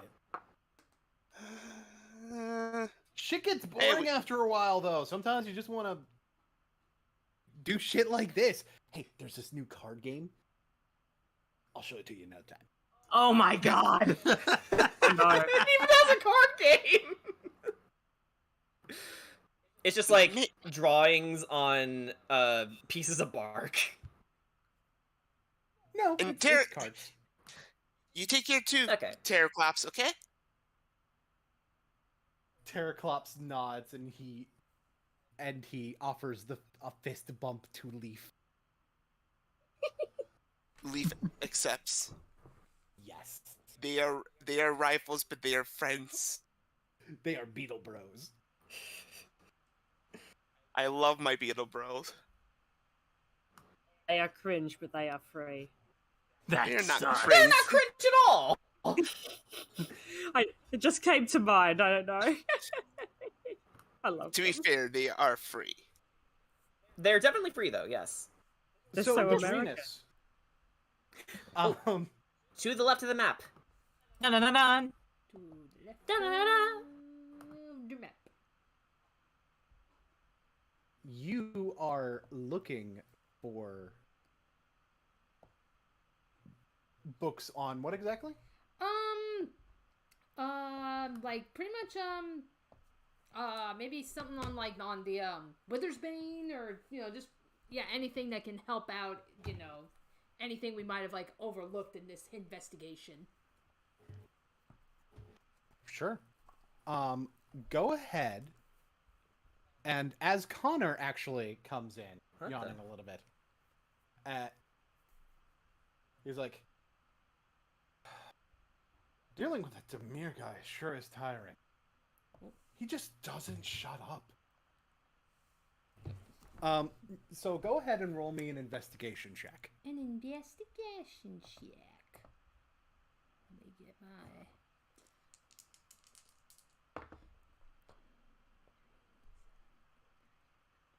$13. 13. You are able to find, Withersbane is somewhat decently explored as a subject matter. Okay. And, so you're able to find quite a bit on it. You are able to find, like, a few people in Simic seem to also be doing, like, some very specific research on Withersbane. But nothing that wasn't, like, super common knowledge. It's like, why are you looking into that poison stuff? Professor Connor, would you happen to have any information on I suppose you could say anything that can perhaps maybe amplify or change the effects of Withersbane? I mean, there are certain alchemical processes that could probably change the properties of poison like that. It's something I might need to dig deeper into some research from some colleagues of mine to really find. But it's certainly theoretically possible. I don't know if it's something that happened in reality. Well, the good news is, I think it may have happened. Really? Yes. You know the group that Professor Soulstone and I have been traveling with? Yes. I'm technically a part of that as well, with the ones helping Kensuke. Yes. Yes. Well, a bunch of us, we were over at Midori Park, and we managed to come across an incident. An individual was attacked, and Withersbane seems to have been used.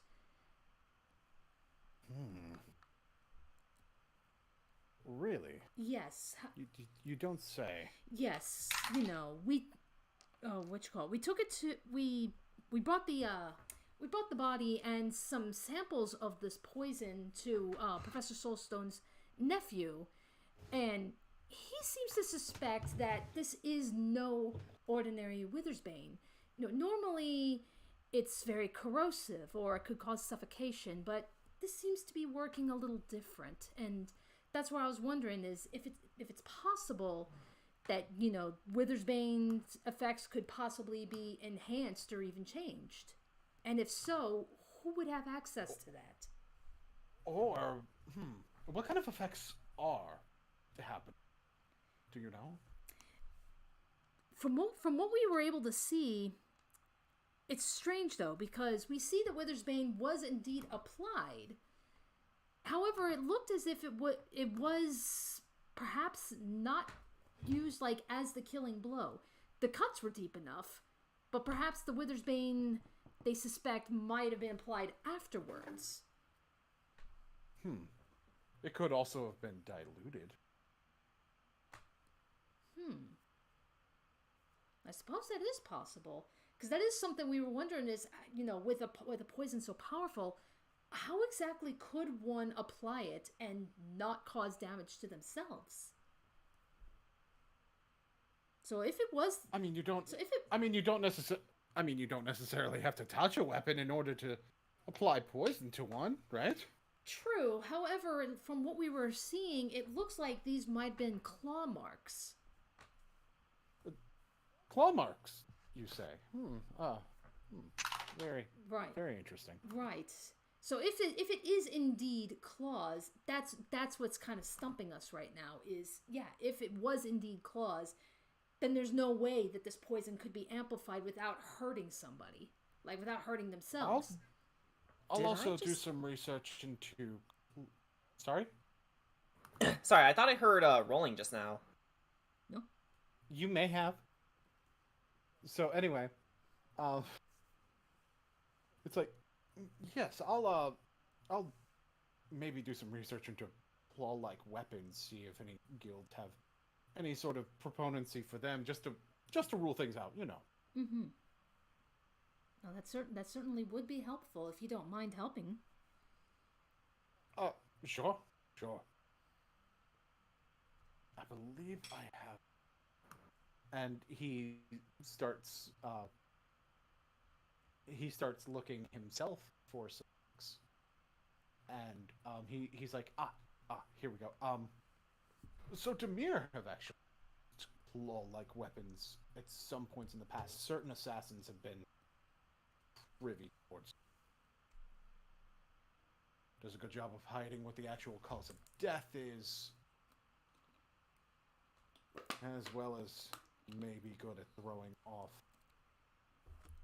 what it is. Well, it certainly looks like that. Well, that certainly would fit their MO, at least from what we know of the Demir. I mean, they're so secretive. Right. Yes. Possibly, and it wouldn't surprise anyone to have them use a different tactic just to make sure that they can keep people guessing.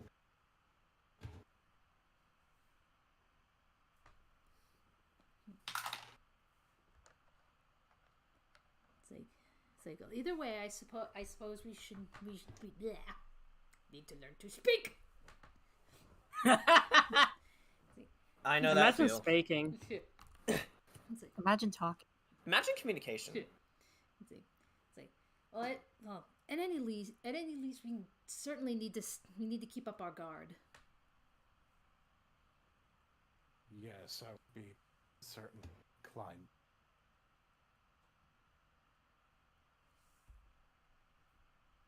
Anyway, I should get going. I have some other research to attend to, and I'm very tired from talking to that Demir person for as long as I was. They's quite a talker, I guess. Yeah, they is definitely a chatterbox. Yeah. All right. I don't know how he keeps his mouth hydrated. Or they keep their mouth. Sorry, I don't know how they keep their mouth hydrated. They cracks open a bottle of sparkling water. Oh god, ugh, sparkling water. Same. I know some people like them, but I have tried LaCroix so many times. I don't get it. They like sparkling water, and they will drink it just to troll you. Nice. Also, try pure aqua. It's better. I'll hold you to that. But tell me later. Alrighty. So, Connor kind of gets going. What did you think of that conversation?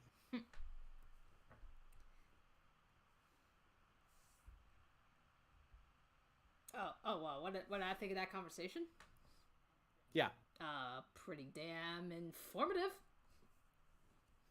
Mm-hmm.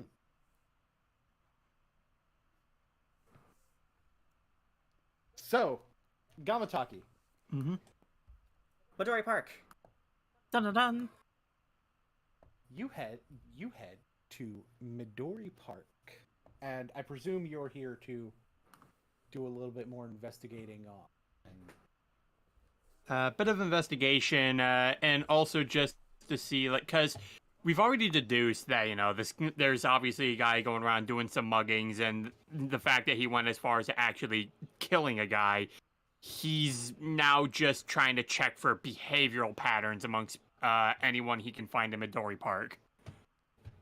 Okay. The first thing I'm gonna have you do is roll an investigation check.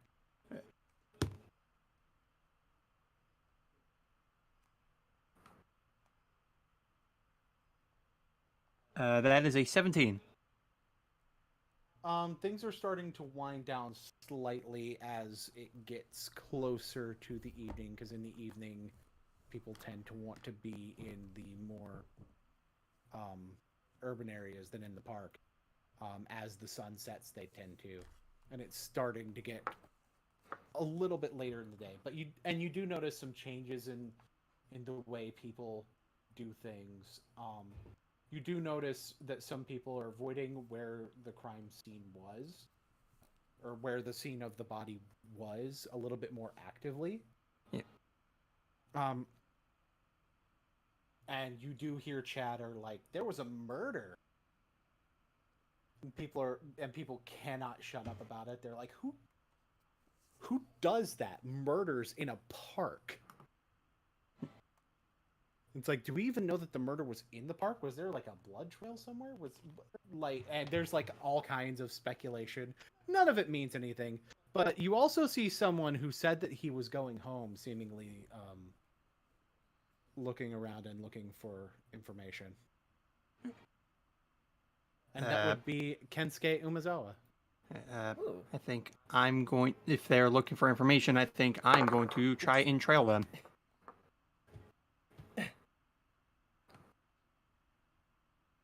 Kensuke actually does seem to be just asking questions about what other people have seen at the park over the past few days. Asking if anyone has seen someone that matches Domri Raid's description. You do notice something strange when he asks those questions. Some people seem very terse in telling him no. Terse.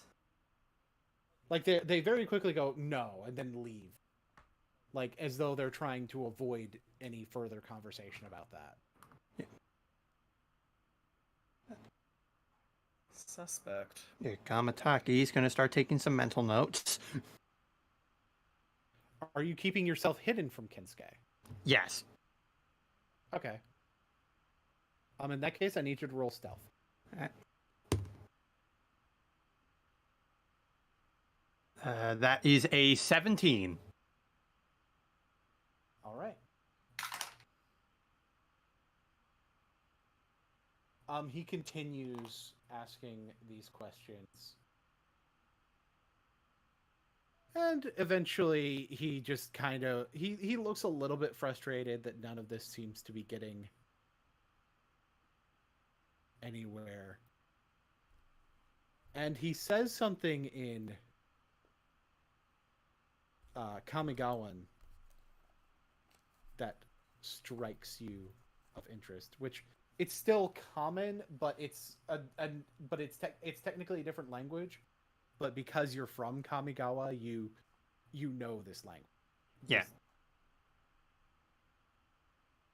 But if we were in Kamigawa, it would count as common. Yeah. And the thing he says, translated, is, "Grandfather, I'm sorry that I can't do more."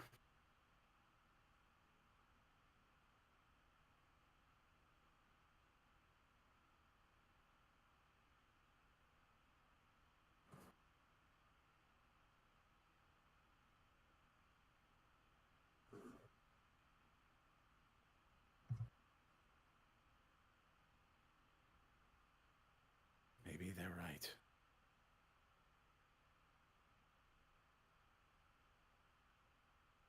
Maybe he is finally gone.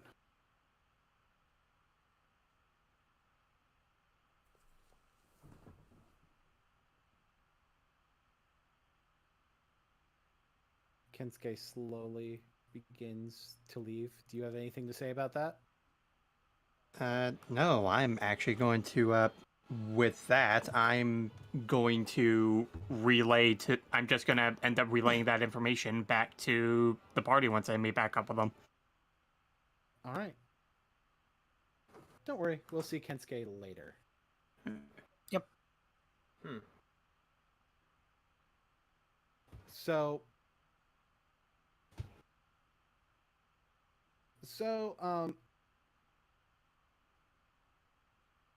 Eliza, Alfred, and Ick, you guys go to Orzhova for Eliza to sort of report into her guild.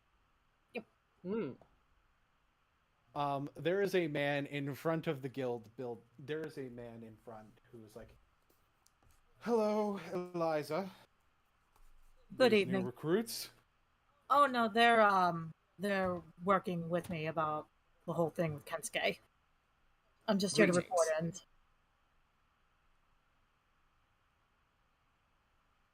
Kind of interesting you'd be cooperating with us so directly in a report like that. Either way. You just note some... He's fine. Right. Names?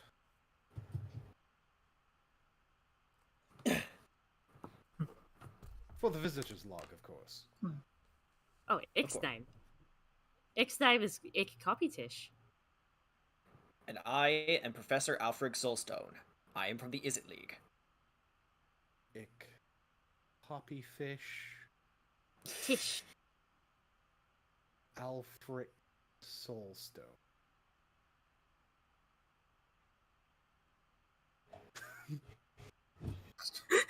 I like how he misspelled Ick's name. He also misspelled yours.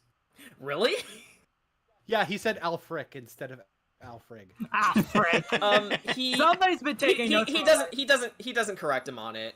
Like, Al notices, but he's like, I'm sure he's had a rough day. When Ick's ignored, she just scrunches up her face, but doesn't really say anything. I'm just imagining, like, a really exaggerated frown on Ick's face. It just, like, stretches down to her bottom jaw. Right. Head on inside. Thank you. And enter the church. So Eliza will also be like, do mind your manners. This is a church. Oh, Ick has manners. No need to treat us like invalids. I think we know our manners. That was more directed at Ick, if anything. Ick knows 2 manners. That's more than you. Just stay close to me and don't touch anything. You can hold ride on, my shoulder if you want. Hold on, I want to do kind of like a little bit. She starts talking about her guild master. Like, he's smart, he's charismatic, he's a really good talker, and he's right behind me, isn't he? Hold that thought. Well, I will say this. No, but hold that thought. Okay. I'm holding my thought. I am suspicious. I am Ick. And I'm a goddess.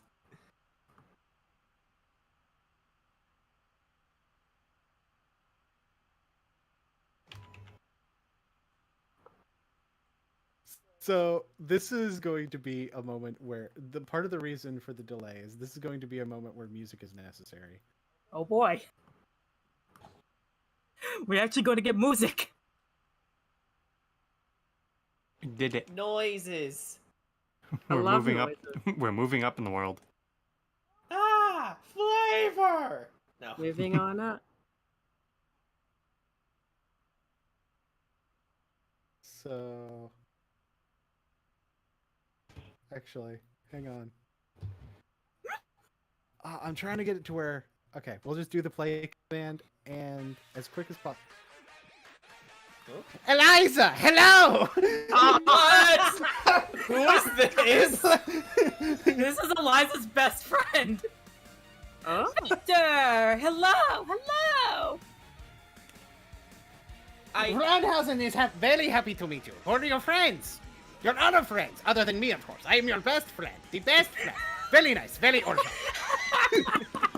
yeah. I am Alfred Soulstone, and this is Ik Copytish. Alfred Sunstone and Ik copy pasta. Yeah. Like that one. It enjoys that mispronunciation. She'll appreciate that. You got it. Vranhausen is Vranhausen. A pleasure to meet you. I would be careful about the one at the door. He is a bit of a butt. Yes. It agrees.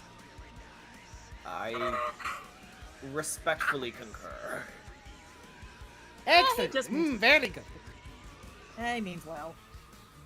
How are you doing with the inter thingy?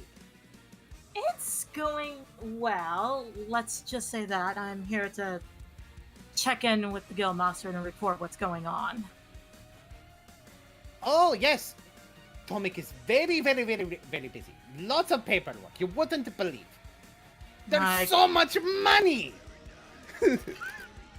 Oh. Meanwhile, Tommy like, oh my god.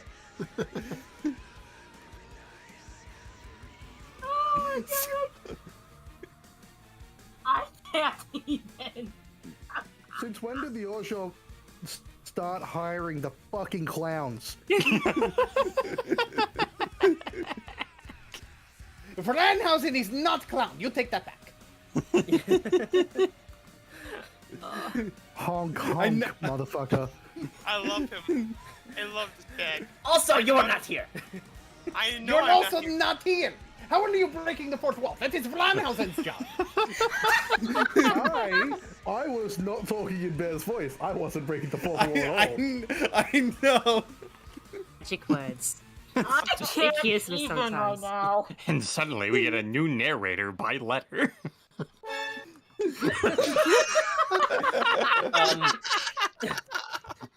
Your friend here is certainly charismatic, Eliza. Oh, he's very charismatic. Very charismatic. Very nice. Very awesome. He's like one of the best members here. Ah. Good of you to keep things light then. Nah, I will have to let you know, Eliza. You know I have to do this. You know I have to do this. If either one of you lays a single harmful finger on my best friend here, you will be cursed. Alfred just puts a hand on his chest and raises a hand and says, I promise you, no harm will come to her. Good. It's She better just- not. I can't even. Because I will give Says you the old nothing. one and I will give you the old 1 and 2.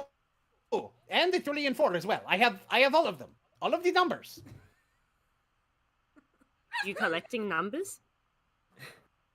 Yes! It's a figure of speech, Ick.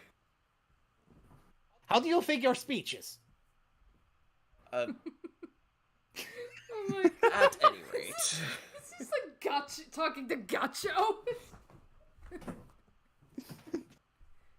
This is Eliza's best friend.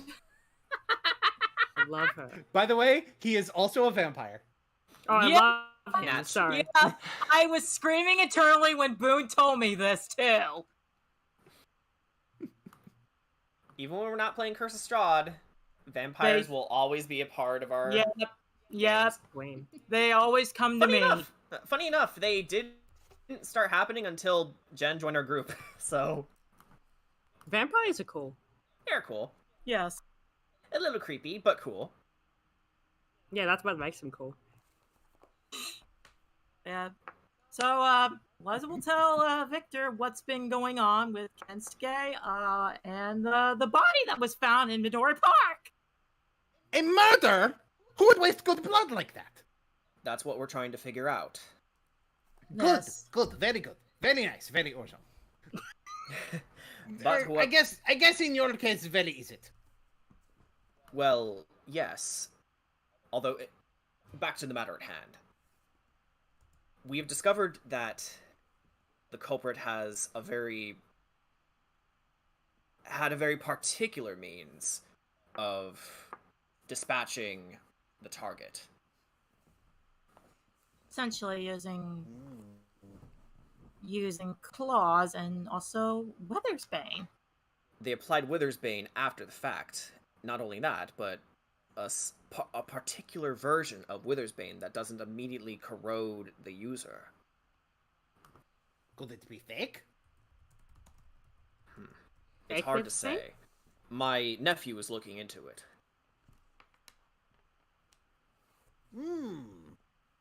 Speaking Your of which, nephew. Okay.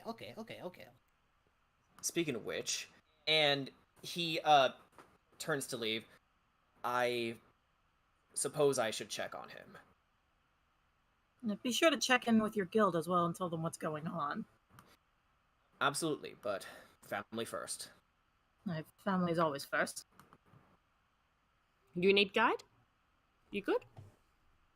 I would be indebted to you, Ick. Ich guide. And I leave the church with Ick. Eliza, after your report in, I believe the club hopping, the club jumping, yes? Yes, I'll be doing that as soon as I get a hold of Tomic once he's available. Okay. I love this guy. I love him He so is great. much. Tomic, you hire very strange guild members. Yeah, like, a lot of the guild members that we've seen are very eccentric. Which is not at all what I was expecting. That may be a DM choice. Well, for someone who's not very familiar with Ravnica, it's a good choice. I find that having lots of interesting NPCs makes people want to talk to them. Yeah. Oh, that's nice. And want to interact with the world. Yeah. That makes sense.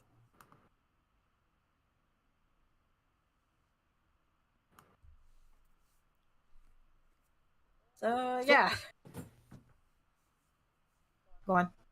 So how have your recruitalizings been going? Let's just say there's a good chance Kensuke might join us, but not for the reasons you think. Let's just say I'm very interested in him. I see. Liza just sheepishly rubs the back of her head. This is what there have been a lot of these. Yeah, but this one's special. I just can't put my finger on it.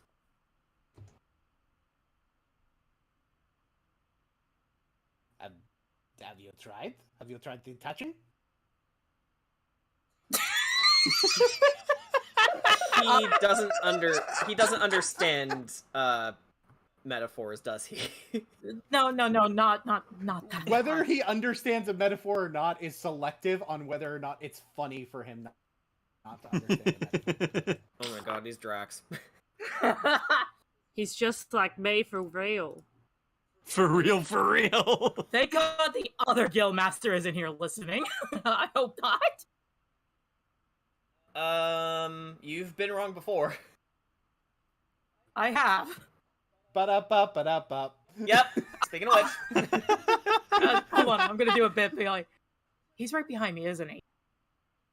He's been behind you for the last 5 minutes. Eliza just slowly turns like, Master Tomic! Hello! Ugh, her face is flustered. I must say, Eliza, I wasn't exactly expecting you to be able to recruit him in that sense. But, well, whatever works. Yes, as she informs Tomic of what's been going on. Including the body thing. So,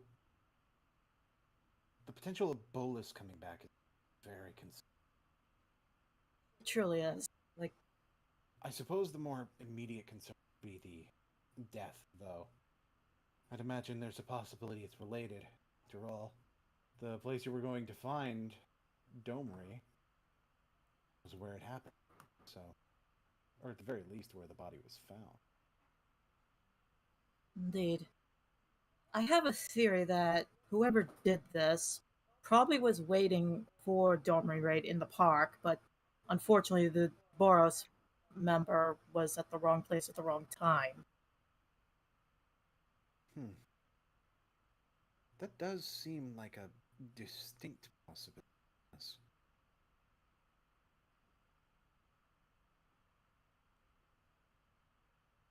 And I also have the theory that they use this Withersbane, or some form of it, to try and probably put the blame on the Golgari. Well, the good news is that they're not trying to put the blame on us. Yes, but I just want to make sure our guard is up just in case if they do try to come for us. Unless it actually is the Golgari, a Golgari, and they are trying to throw off the scent. I'm no detective, but it's hard to discount a possibility. No, so there's many possibilities.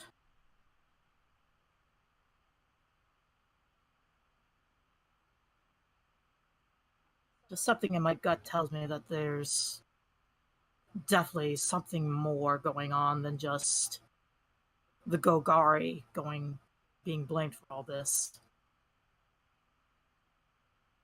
It seems like this was more unusual than a simple average conflict.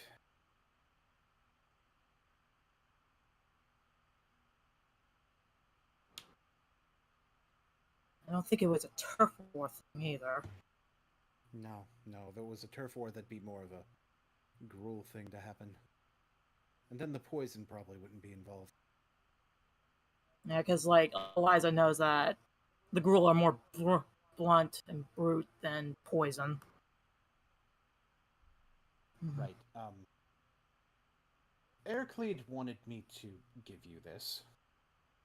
Right. He hands you a bag with 100 gold. Thank you. I will put that down on my sheet. He also wanted me to not say that I'm giving who it came from, but it's pretty obvious by this point. As Eliza gently takes the money. Thank you.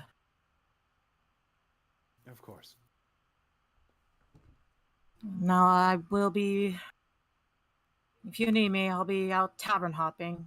Send someone to come get me if you need anything. Certainly.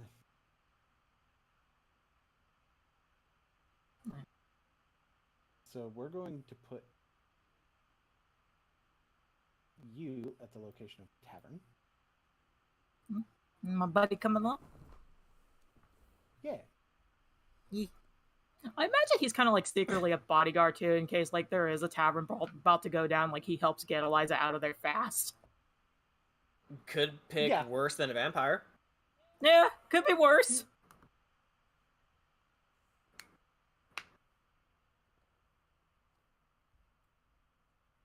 So we're hopping into the evening at this point. We know where Alfred and Ick are going this evening.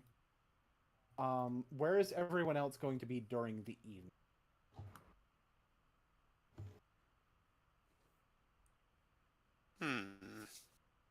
Bear is gonna be working out to make sure he stays in shape. Okay. He's likely pressing north to join in instead of continuing to sit down and eat.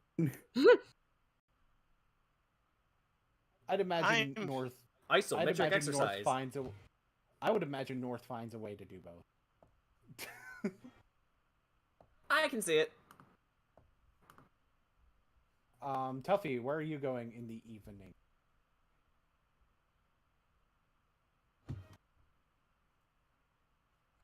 I'm trying to remember where I had. Okay, there we.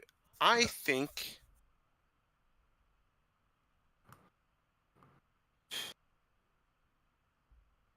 I'm gonna go over to here. Right, it's right nearby, and I can definitely say, as an excuse, we were looking for more leaves for Leaf.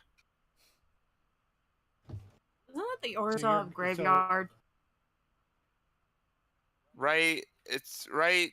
Oh my god, there's a fly in this room. I'm trying to find leaves, and this fly. It's right in between. It's right. I think it's Orzhova. Orzhova, yeah. So Orzhova. you're headed basically towards Orzhova. Okay. Yes. Okay. Gamataki, where are you going in the evening? I'm going to be heading to where Eliza is at, but on the way, I'm going to try and look for a nice place to soak. You're able to find a nice place to soak. We Yeah. don't have to roleplay that out. And Petrinas, where are you going in the evening?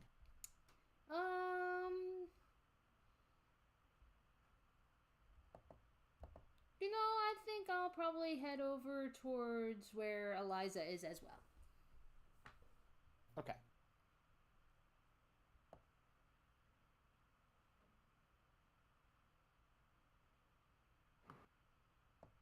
That was funny. So, did I miss anybody? I don't believe you did. No, you didn't. Yeah, I take it Zadik's also at the tavern too. He is.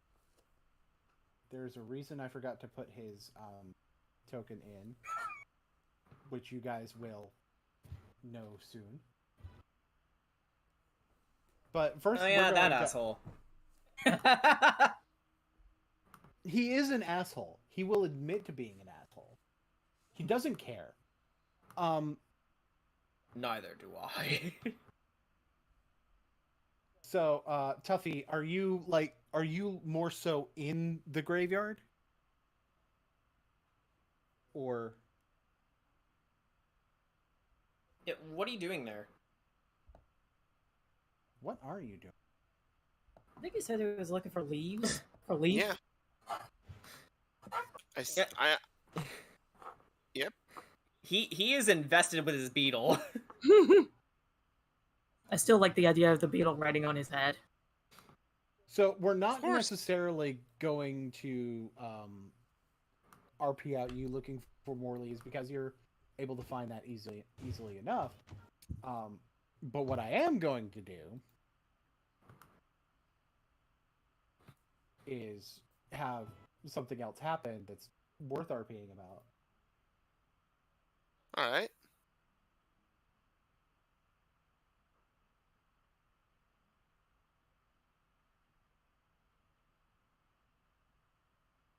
Nom nom nom. Num num num num num num num. How did I know you were gonna do that? Because you know me too well. And that is going to involve a certain person at one of the graves. Oh. Oh, wait a minute.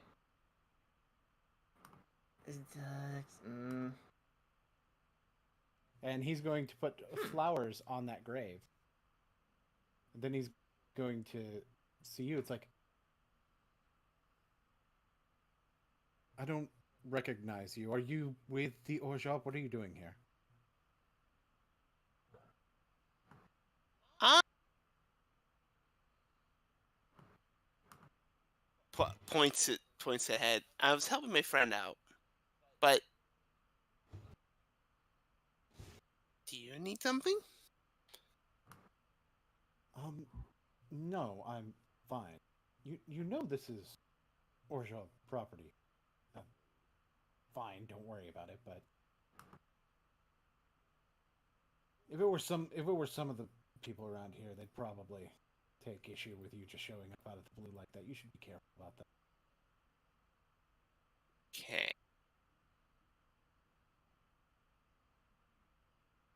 Did I notice that he put the flower on top of the on top of something, right? Yeah. All right. So I take it you lost someone? Yeah, my sister, she died in the war. Ah. Why?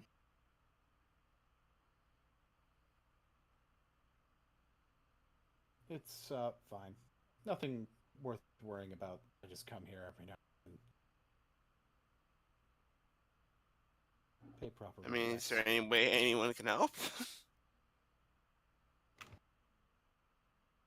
I would say if you could bring people back from the dead, that would be.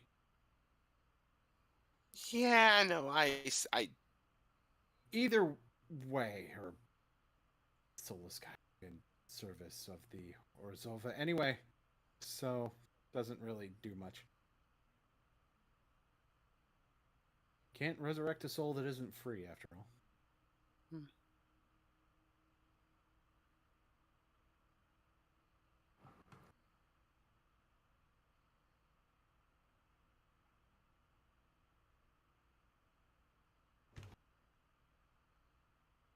Based on the way you're dressed and everything, I'm gonna say Zorius? Well, yeah, how did you know? You kind of look like a cop.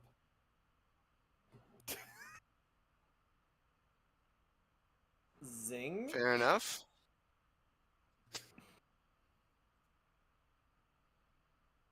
Heraclide de Bella. I'm a ministrant. All right. Tuffy. Reaches out his hand. Heraclide shakes your hand. Oh, and this is Leaf. Leaf waves. Hi, Leaf. This is You a must busy have- conversation. Leaf, you know? Yeah. I don't think I've ever been greeted so friendly by a beetle.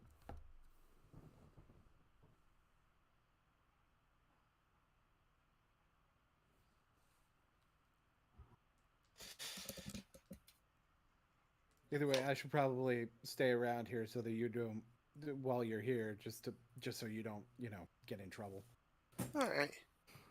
We'll be making our way. I think Leaf here was probably done with dinner.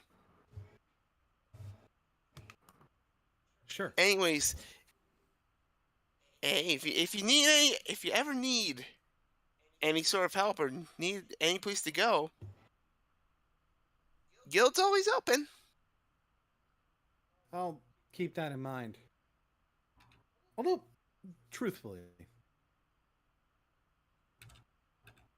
my daughter's probably going to be performing somewhere tonight. I think I know where she'll probably be. I've got a lot of paperwork to deal with, so I can't necessarily join, but I can imagine she'd probably appreciate someone's support. And Where's this place be? He gives the address of the location. All right. We're on our way. Anything you want me to say? Tell her dad said hi. You'll know her when you see her. She's very much the type of person that's very out in the open than in the forefront of things. All right.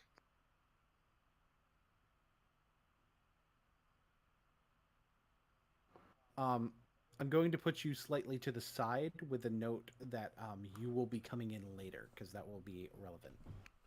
All right. Okay. You'll know where it is. You know where it is already. Mm-hmm. I see it. I see it.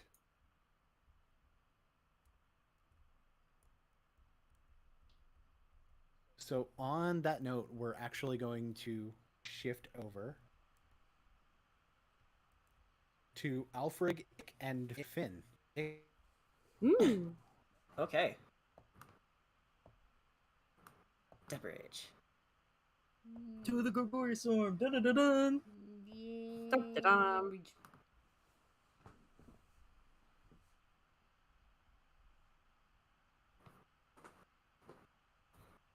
So Finn seems to be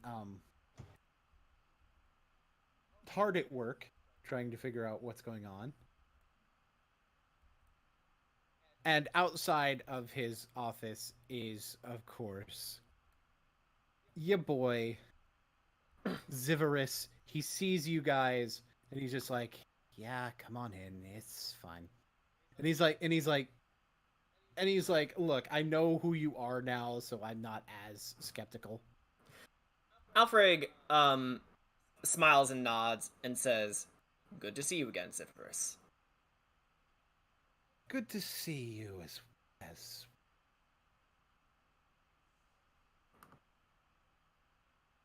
Ick waves. And we make our way inside, and I ask, Finn, how is it looking?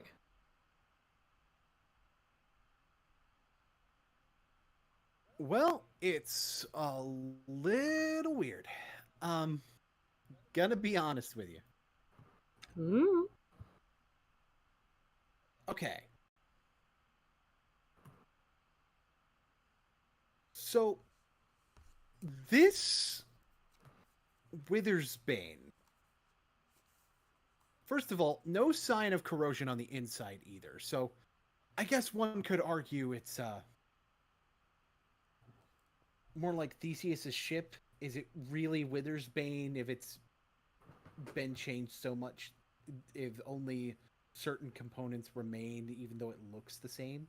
It looks like Withersbane. It doesn't behave like Withersbane at all.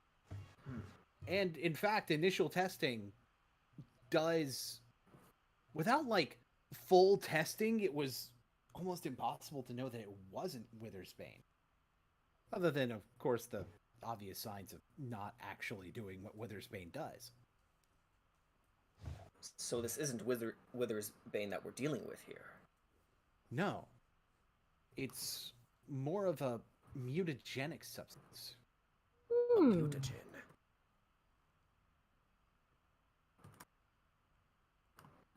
Were you able to ascertain any other side effects that it may have besides what we know? Well, I was certainly able to.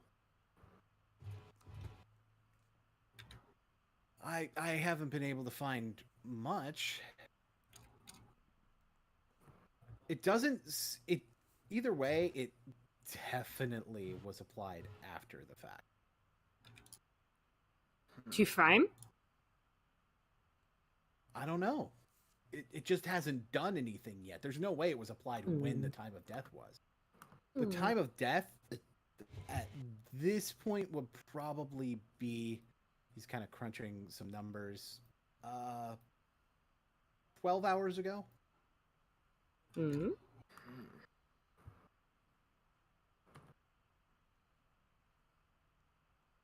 So it took half the day. This is very strange. Yeah, you're telling me. Well, regardless, we have discovered something vital to this investigation. So it isn't Withersbane we're dealing with at all, but rather a mutagenic substance. But what that is...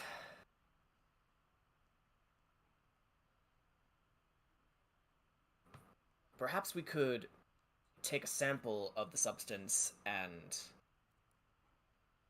bring it to a professional. Yeah, I'd imagine someone from the Simic is more likely. He pauses when he says that. And it's like, wait a minute. Hmm? What? You don't think? Alfred's eyes widen, and he thinks, by the spark.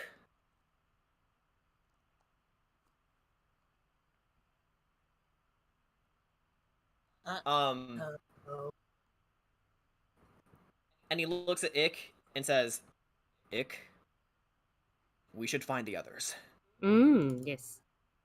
And he, like, hurries his way out of the office and, says, make sure to send me a sample of that mutagenic substance when I get back to the League.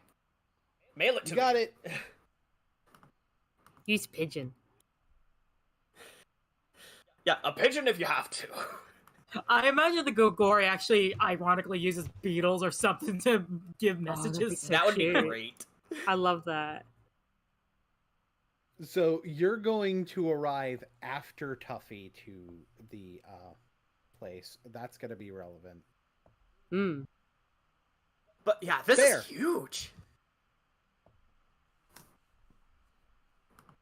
Bear, Blur. you are East Bear. working out with North, who is managing to eat while he does it. There's lots of small talk going on. There is eventually a knock at your door.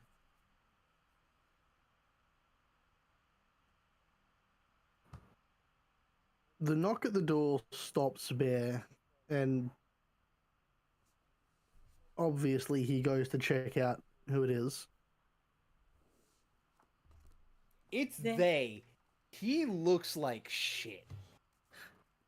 He's been hurt again? Or they've been hurt again? They've been hurt again, yes. Oh my They gosh. look... Yeah. Who's been hurting my Bear soft fam? picks him up by the shoulders and pulls him inside. Like, he even has...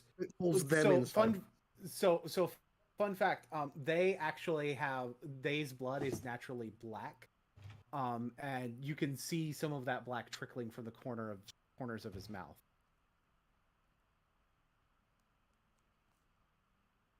Bear shuts and locks the door again. What happened? I got new info. Fuck, ow.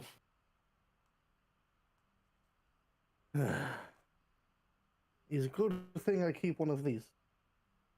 Bear, being someone who works out all the time, keeps a med kit nearby. Resourceful.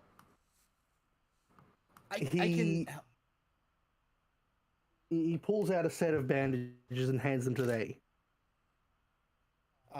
They start bandaging themselves up. It's like, okay, so, here's the deal. I found some information, and you're not gonna like it, about the whole Domery thing. Explain.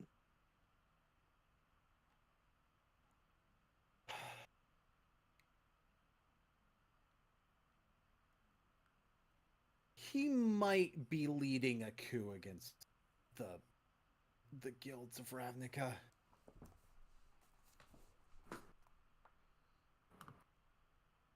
He what? He might be leading a coup against the guilds of Ravnica. I'm sorry,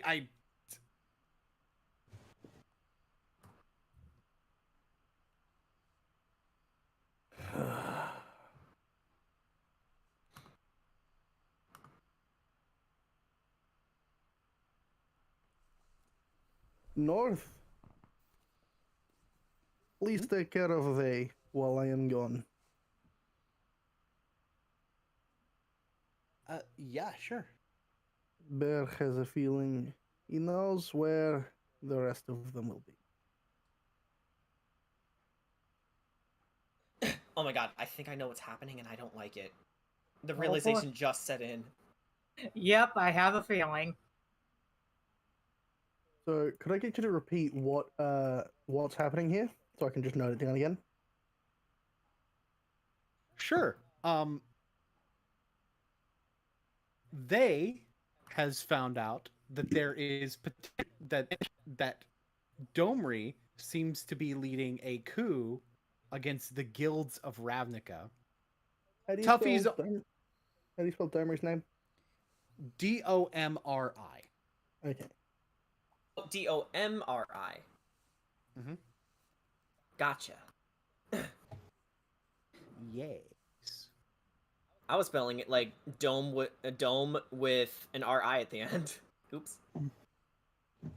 No, you're fine. Have I come into contact with Domri before? If you were alive during the War of the Spark, I'd imagine you have somewhat. Okay, so judging by that, okay. Just gotta send you something.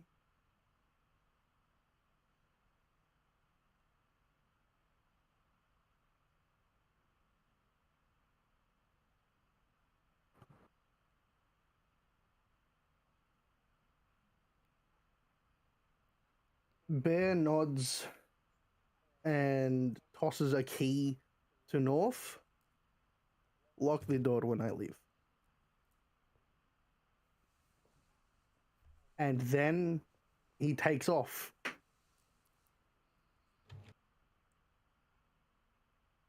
Running through the streets until he comes up towards Plaza Avenue.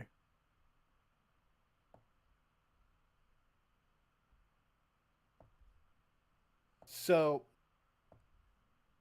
you and Tuffy will probably actually arrive around the same time. We just do each other. Give me just a moment.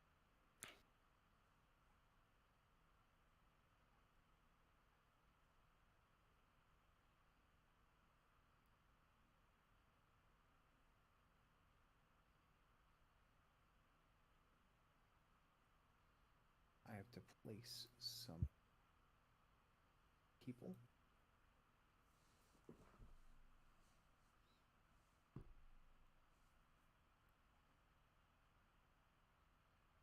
So, Yay! Woo! What? What? Whoa! Ooh. Tavern.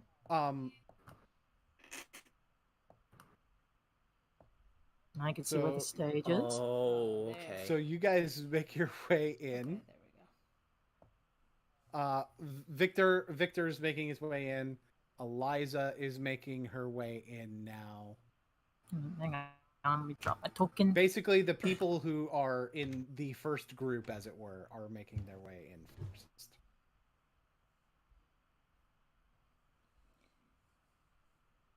I see Zach over there just chilling by the stage. I wonder why.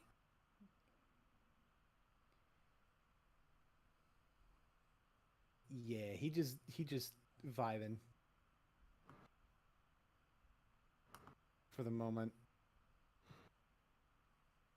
So that'd be Gamataki and Badrinas as well. Sorry if I could just go on and put Eliza on the stage. See a couple new faces here. Yeah. There are a couple new faces, you're right. Yeah, I see somebody over there. Yeah, hi there, buddy.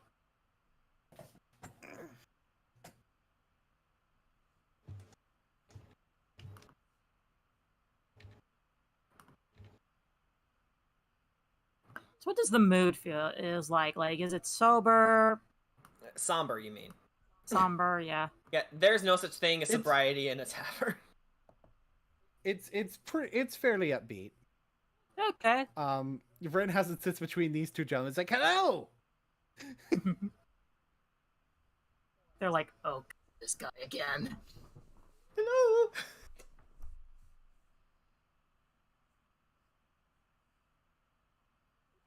Gamataki over there hiding in the corner. Of course. At least he's not a... Badrinus, are you going in or are you staying outside? I think I will.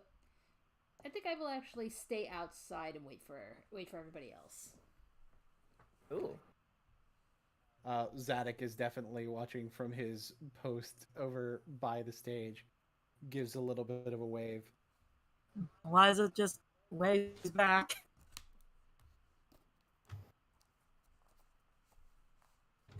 Curiously. Apparently he's the one that's going to chase her, and I'm actually looking forward to it. I mean, he tried to kill Eric. Technically he did. It's fine, Ick forgives.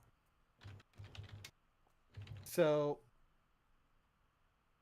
Eliza, I would like for you to begin this evening with a performance check. All right. Mwah.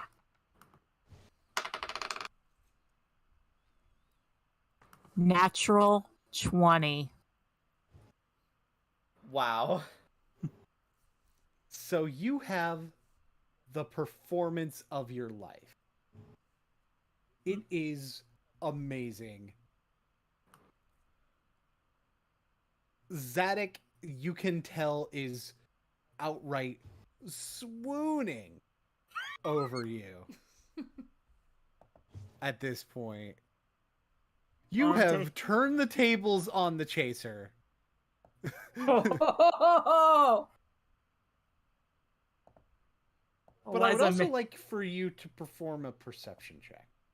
Perception, okay. That is a 13.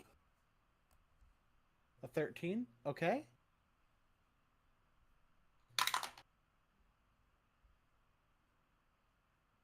You do hear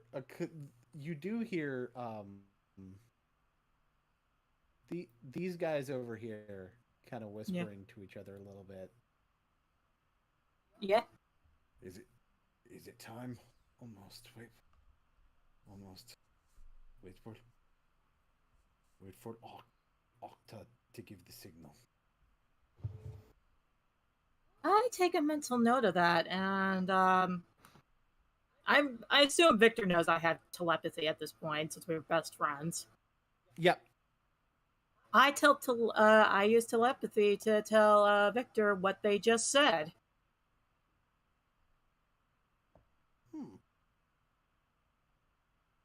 There's someone gentlemen, there's someone specific I'm looking for. You wouldn't happen to know where Octa would be, would you? How do you know Octa? We go back to our childhoods. It's a whole thing. Oh yeah, he's up there on the balcony. And I imagine Victor is able to relay to you that this is Octa. Yep. I'm keeping an eye on him as I'm performing. You do notice something else. Other than Zadok, pretty much everybody here, even these other seats where I didn't put tokens, have people in them. Mm-hmm. Almost all the patrons are Gruul. Oh boy. Yep. Oh boy. My guard is up. Because remember what Eliza said, that when Gruul members are involved, come to taverns, that usually means there's a bar fight ready to happen. Vranhausen is going to make his way up this way. It's like, hello! Octa, been a long time, hasn't it? The guy looks confused. And I want for you, Eliza, to roll another perception check, and I want Gamataki to roll a perception check. Alrighty. Okay. That is a 17. That is a 23. So, Eliza, you do see that these guys are coming up behind Zadok. I'm going to use telepathy to Hold tell on. Zadok. What? Gamataki, you see these two coming up behind Vranhausen. Eliza, go ahead. I use telepathy to tell Zadok, dude, there's 2 Grove members behind you. Watch out. Zadok, while watching you, will do telepathy. I'm aware. And then in that case, I will tell. Oh, wait. Only Gamataki could see the 2 Grove members sneaking up behind Vector. Yeah, Right. because your eyesight would be in the other direction. Right. To see this. All right. Gamataki, what would you like to do in response to seeing the 2 Grove members behind Vranhausen? I would like Gamataki to just essentially ninja his way behind them. Roll stealth. I think we're about to get into combat. Maybe. Yeah, I'm seeing the marks. Huh, so this is what I do to you guys. that is a dirty 20. Yeah, you managed to sneak up behind. So they don't know you're there. Mm-hmm. Which is unfortunate for them.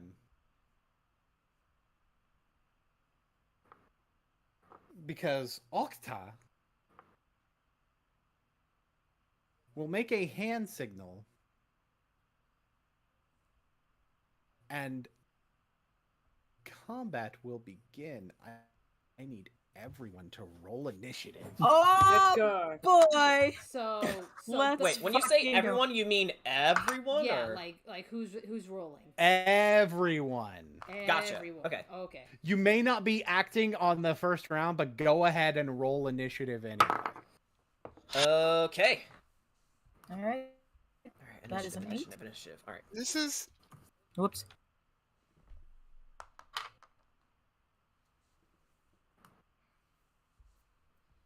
I love that. 18, 17, 16. I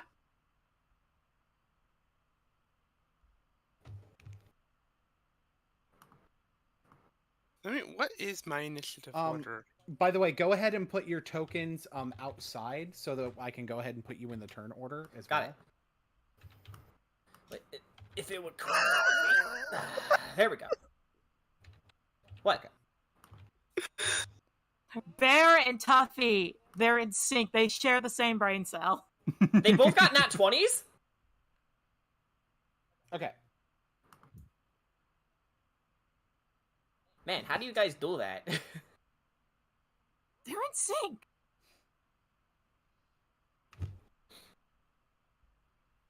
Yeah, it's like We are in sync. leave it to the cops to just share the same brain cell and Ten barrel cops, in. mate. Actually, I wanna... Hey, we're actually trying to help, okay? I mean, I assume we all are. Ig is debatable. Okay. You know what I meant. Anyone above 20? Yes. Yeah. It looks like Nope. Bear, Tuffy, and Ick are above 20. Bear, Tuffy, Ick. What are y'all's numbers? Okay. Gamataki got 19, Eliza got 18. What are Bear, Tuffy, and Ix numbers first? Oh, sorry. 23. Yeah, Bear and Tuffy both. For me and Yeah, Bear and Tuffy both got 23. Technically a natural 22. 20, but yeah. And Ick got 22. Okay. 20 to 15. I got a 17. Yeah, that's the rest of us. I got, wait, I I got got a 18. 16.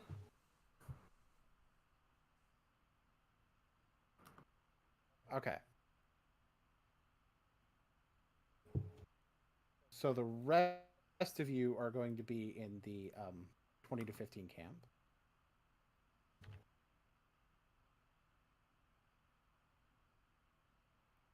All right. Give me your numbers. Who had the 16? Me. Okay. And what other numbers we got? Gamataki. I got an 8. I was gonna say Gamataki got a 19. Eliza got 18, and Bedrinas got 17. Awesome. Very nice initiative order. Still near the bottom, just the way I like it. Oh, get fucked. I'm lower than you. Be Okay. proud of yourself. By 1. Ooh, there's one more initiative that I need to do. Well, actually, 2 more.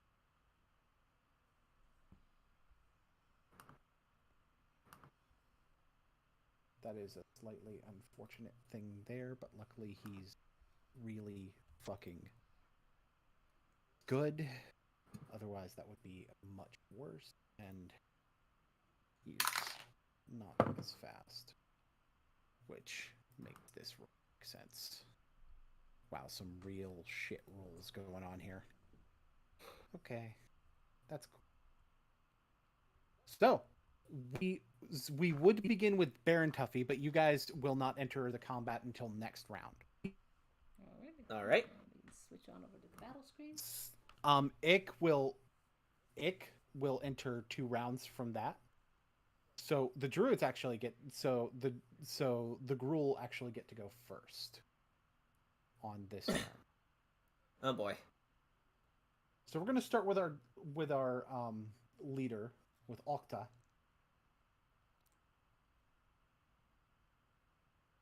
And Okta is going to cast a spell towards Eliza.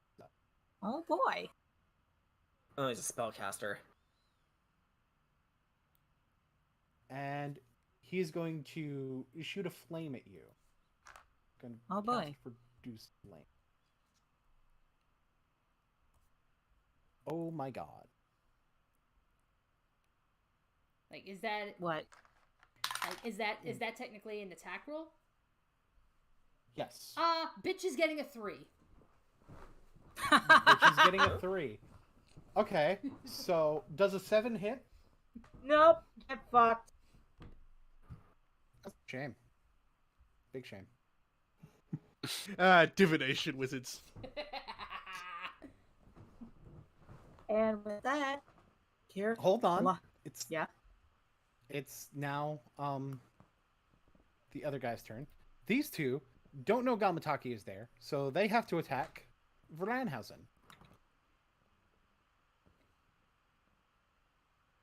Cool. They're going to do a club attack at Verlanhausen. Would there like to be divination involved? No. I've used my portents.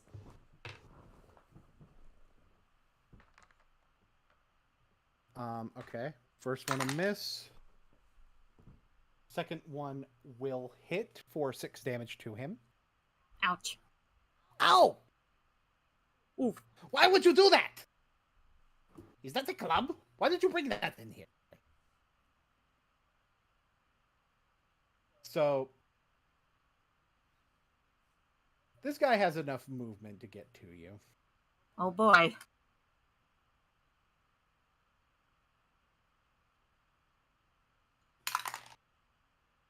But an 8 is not going to hit you.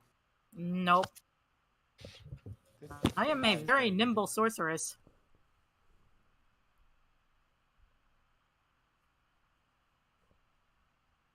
Yeah, even with difficult terrain getting onto the stage, this one will be able to get over here. So that shouldn't be an issue. Does a 12 hit you? Nope. This one should be. Oh my god! They're really after me. Does a 16 hit you? That will hit. That'll be 6 damage, please. Thank you for Okay. shopping at Walmart. Ouch. How dare you hit a this- lady? This one,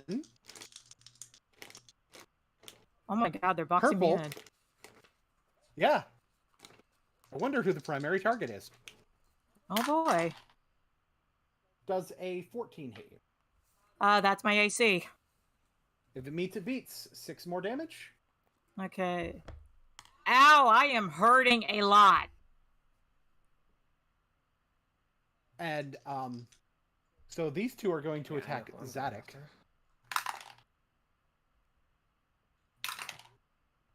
However, they are going to get right raw fucked.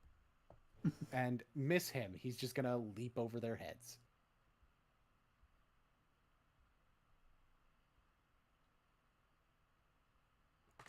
And that is going to be their turn. Gamataki!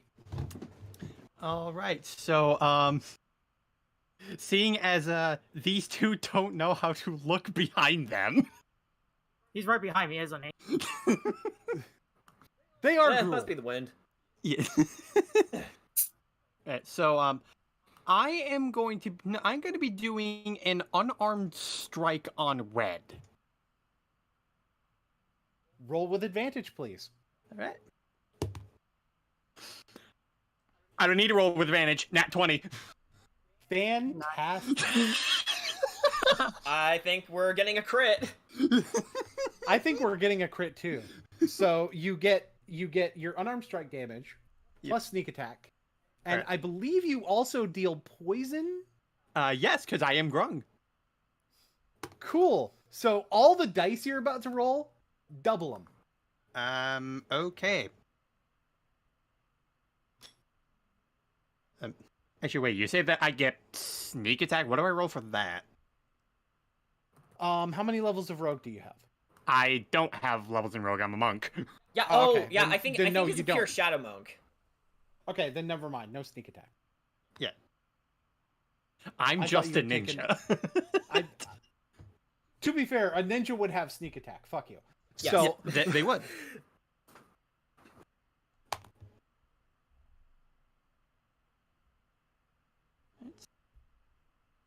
you just punch him. Yeah, that I do. You give him a 5-finger discount. Yeah. So yeah, I got a 5 on the dice. Question, like what stat do I use for dealing damage? Dex or strength, Okay. whichever is higher.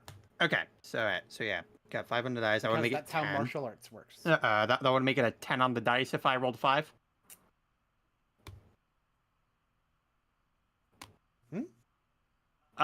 You said double the dice. I rolled a 3, then a 2. That would make it 5. Okay, and you have a +5 in Dex. No, I have a +3 in Dex.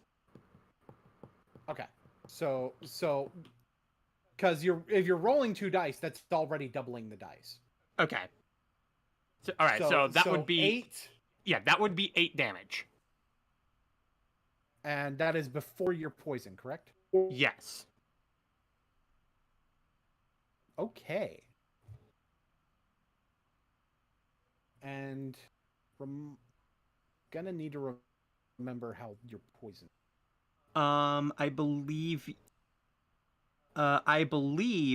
you have to roll a Constitution. Okay.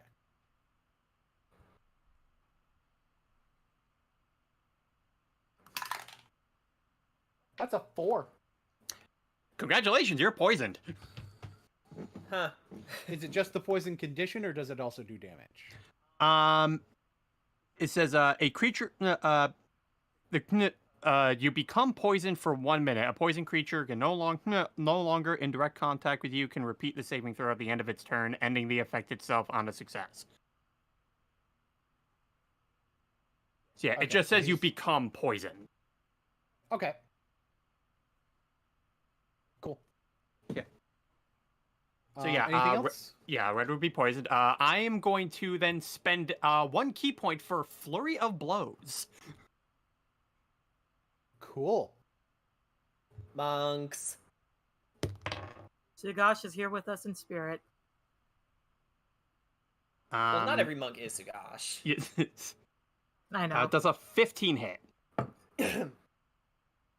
Double checking. Oh, yep. 15 hits. Alrighty. And your dex mod is 3, right? Yes. Okay. Don't bother rolling damage. How you want to do this? Okay. Nice. So, you know what? I actually played this out with Eliza. If something like this were to happen, basically. So Gamataki would appear behind this guy, start doing a bunch of these blows before dealing the final one. Omae wa mou shinderu. And then just cracks his neck. Nani? Yes. Nani? So you still have one more flurry attack. I will use I'll use the rest of it on blue. Cool. The music I'm playing for right now for the battle thing actually kind of fits Gamataki. I'm just playing Witcher 3 combat music. I'm playing Monster Hunter Rise combat. With a 21 got hit, to their, yeah. does a 21 hit blue? A 21 does hit blue. Alright. Huh? And that will be 4 damage. Oh, music bot. Yay.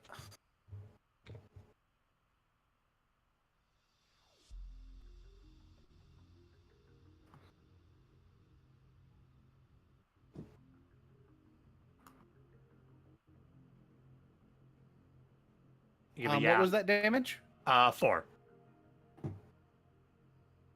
4. Okay. Does blue also need to roll for Constitution? He does. That's a 7. Poisoned! Get fucked. Literally. And I know for a fact that's all you can do, because you've Yes. used your movement, you've used your action, you've used your bonus action. Yes. Eliza, you are surrounded by men and not in the way that you like to be. Alright. So I got a few ideas.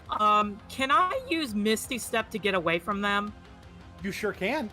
Alright, I'm gonna use Misty Step. And I need to make a note that Eliza's Dragon Blood is now active. So when after she takes that beating, she looks up. Her eyes are purple with slits. Mm-hmm. So I'm going to use Misty Step to teleport right over here. Sure, yeah, I have enough movement. I'm gonna spend 2 sorcery points to cast Dragon's Breath. You need to spend sorcery points for that? Could I? No, wait, never mind. Yeah, Misty Step is a bonus action. Okay. So you wouldn't be able to do something else as a bonus action. And Dragon's All right. Breath would normally be a bonus action. So either way, All you right. wouldn't be using it. Alright, in that case, these guys need to make me some con saves. It's Although shatter con time. saves. Orange gets a 9. That's probably going to fail. Yep, my spell DC is a Green. 14. Green gets a 17, so that's going to pass. Right, so he'll take half damage. Purple gets a 5, So he fails. and pink gets a 14. Alright, so he just barely passed. Okay. Alright, so they are about to take 3d8 thunder damage.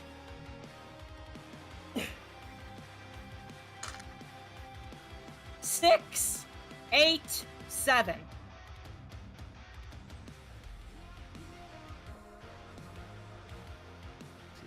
13, 21.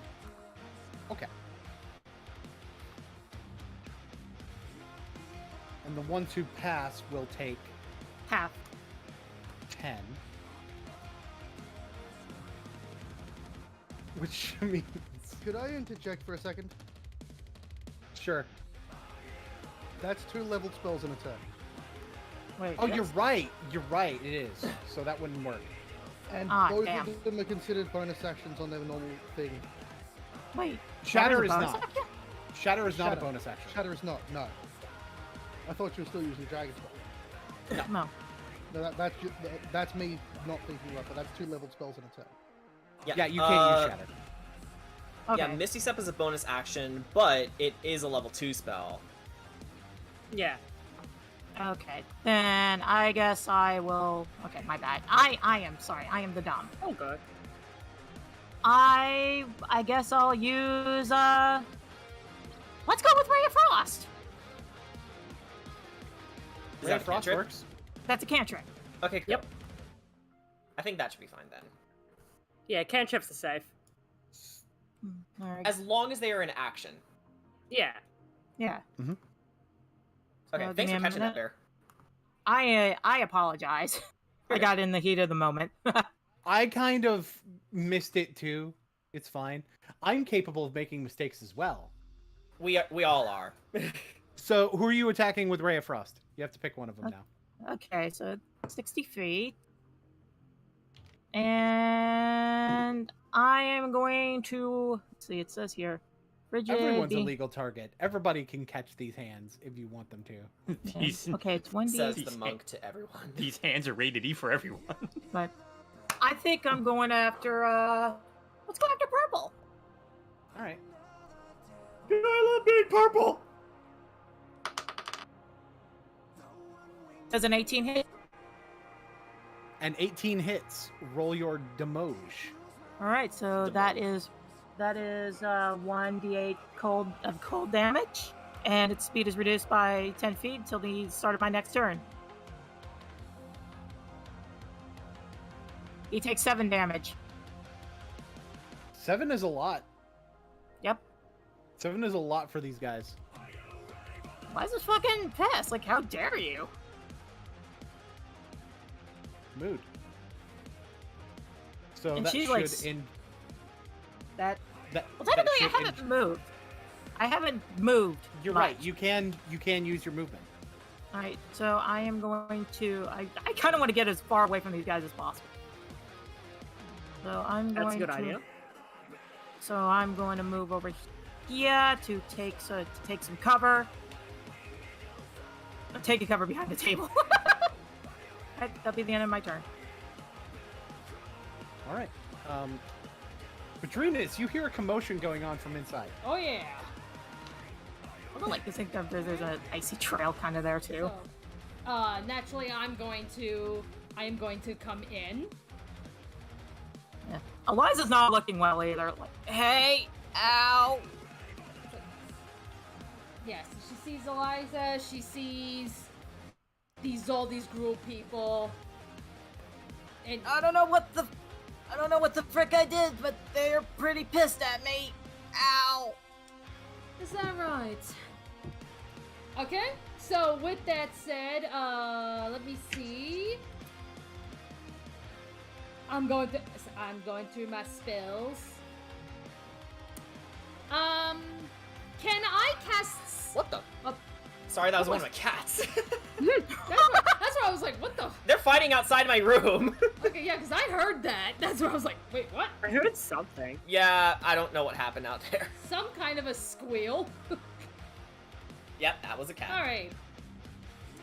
Anywho, as I was saying, can I cast sleep on those gruel that were surrounding Eliza?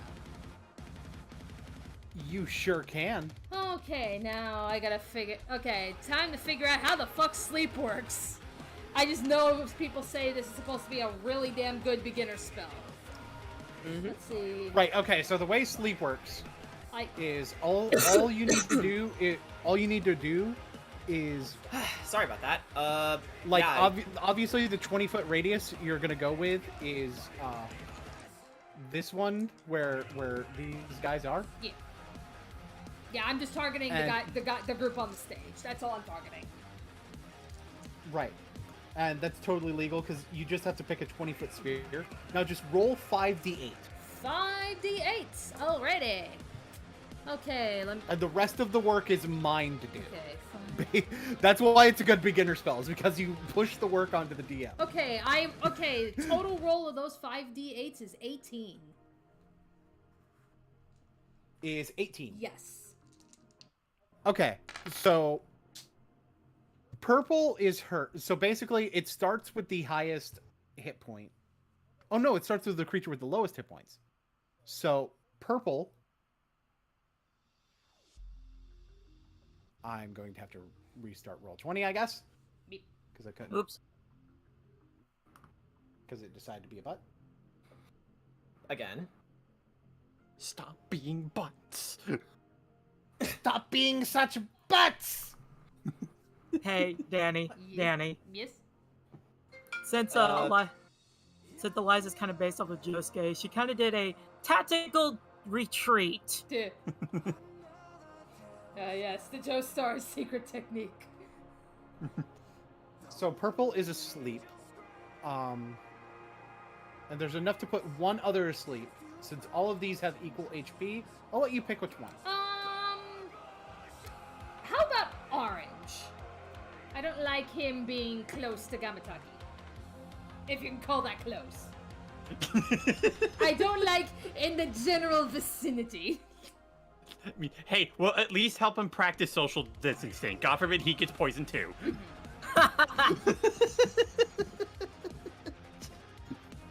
So yeah, they are going to go the fuck to sleep for a minute. And Bedrinus, would you like to do anything else? That is the extent of what I can do. Alfred, you show up 2 turns later. So you don't act to this round.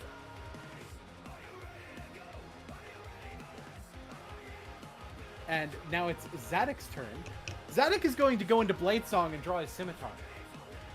Oh, he's a bard? That's not what Blade Wizard Song thing. is. That's a wizard. Oh. He is going to attack. He's going to attack Face Man. I think a 21 hit. That's my man. Okay, so I keep getting interrupted. What's happening? Which called? You made it. Yeah. Demir dude is attacking. He comes pretty close. He comes pretty close to doing death to him. Comes pretty damn close to killing the dude outright. And now his AC is gonna be higher. Oh boy. Oh boy. Good luck hitting him now, fuckers. You know, for the longest time, I thought he was a rogue. What's happening? I'm so confused. Zadok attacked Face Man. What did he do? Like, He's his a blade AC singer. increased? Yeah, he entered Blade Song, which is a Blade Singer wizard thing. Oh, okay. Got it. I think. So, it is now Vranhausen's turn. Vranhausen draws one hand back. He points at the druid. Curse! And I would like... Gamataki, you're the closest. I'd like you to roll a D100. Alright.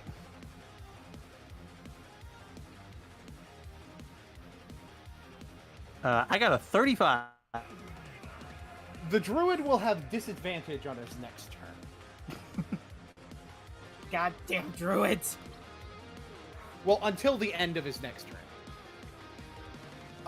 He's not really going to move anywhere because he can't, because he'll take attacks of opportunity.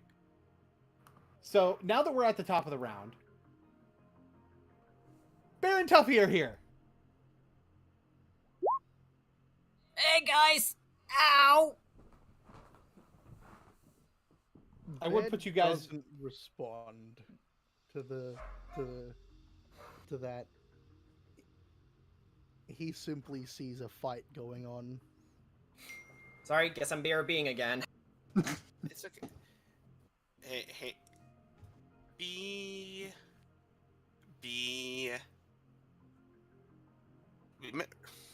Remember. Are you going to attack purple? I'm going Purple to enter my rage. Oh yeah, we start Is here. that the fucking Reaper roar? Maybe. God damn it. Maybe so. That is a 1, meaning that everyone in... I need to... Everyone in... Oh, every enemy in this field... If it will let me activate it. That's a lot of field. I can't see the aura for some reason. It's not letting me see the aura that I've just placed on. Yeah, every enemy in that radius needs to make a Constitution saving throw. Okay. So the Druid is in the field, so we'll start with him. And I gain 11 temporary hit points. So what happens with a fail? Oh, they take 1d12 necrotic damage, so just roll all of them first. Okay. Well, actually, it'll be easier if you just roll the d12 and I go down this list and just put in the health values. 10. Okay, so the Druid's taking 10. I genuinely I can't see the field for some reason. Okay. I'll do orange next. Orange got a nat 20, so... Do they take half on a, They don't take any if they save. Okay. And to save He's a is slave, 13 too. total.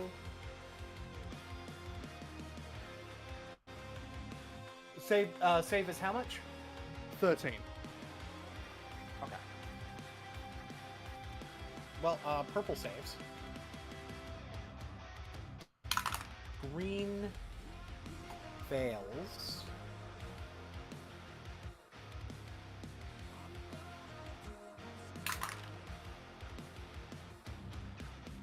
Pink passes.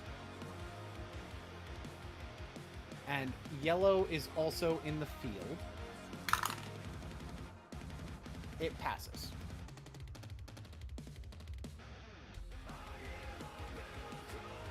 So, what you all end up seeing is Bear coming in from wherever the hell he went before, running in and loosing this almost monstrous roar before thick, inky black tendrils spiral out of the crystal in his chest and lash at various enemies around him.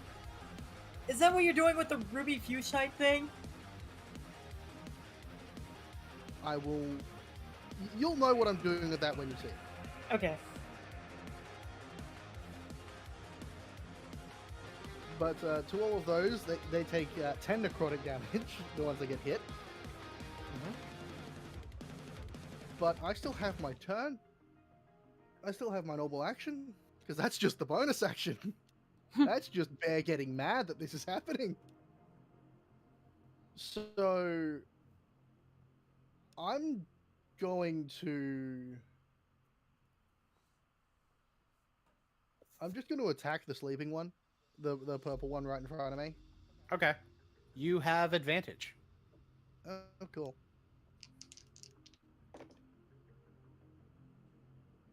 Oh, wow. An 11 and a 12. For a total of... that would be... 18 or 19. 19. Does 19 hit? A 19 hits. What's your damage mod? Finally back. 7. So how do you want to do this?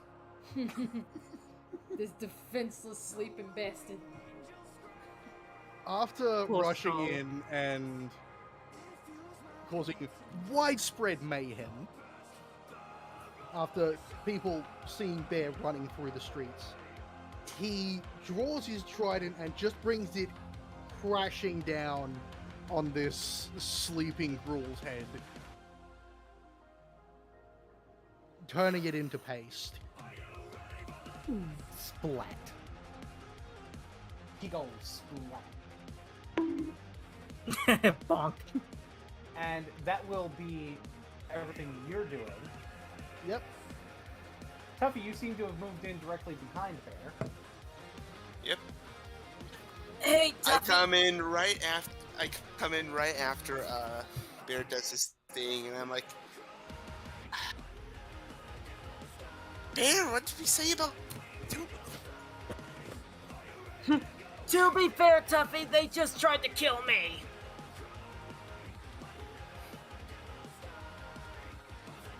Aren't you like super hurt, Eliza? I mean, she does sound super hurt. But are you? Yeah? All right.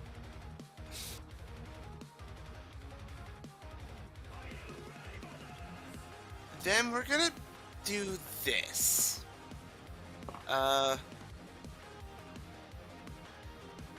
It's these guys right in front of us, right? Bear's way.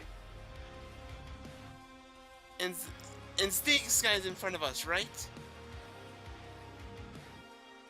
The guys are where they are at the locations they are. The stage is the circular thing here. It will take an extra 5 feet of movement to get up onto the stage. So it's basically difficult terrain, moving from below, from the ground to the stage.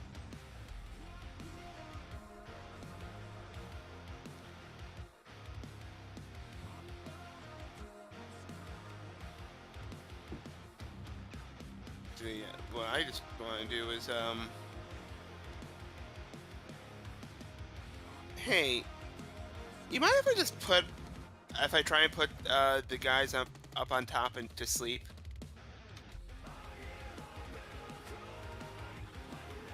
Because it looks like only one of them is asleep. Yeah, right now Orange is the only one that's asleep.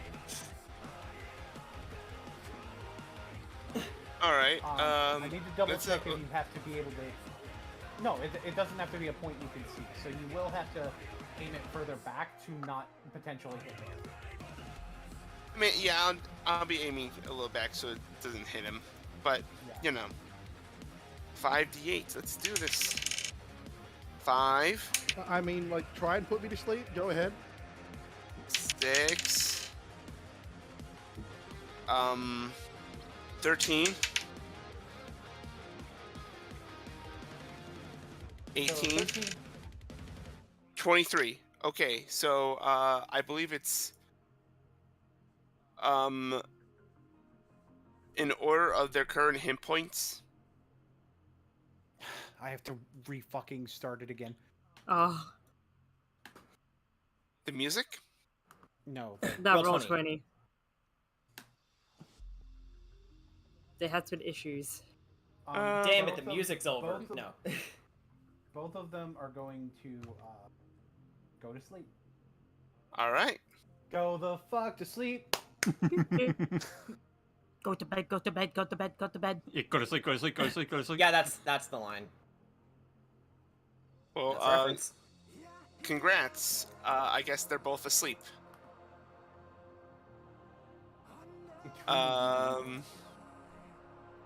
Man, between putting things to sleep and getting toxic onto people, man, this really is a Pokemon battle. Alright, that's all I can do. Alrighty. Ick is not there yet. It is their turn. So, Druid is not happy. Is Druid's target still in Druid's line? I do have technically got some cover. Well, let's see if that affects the line of sight.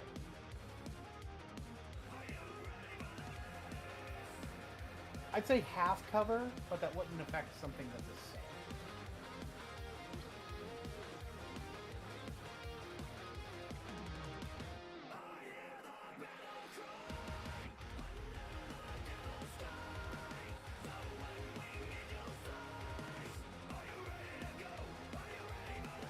So I'm gonna draw a 20-foot box.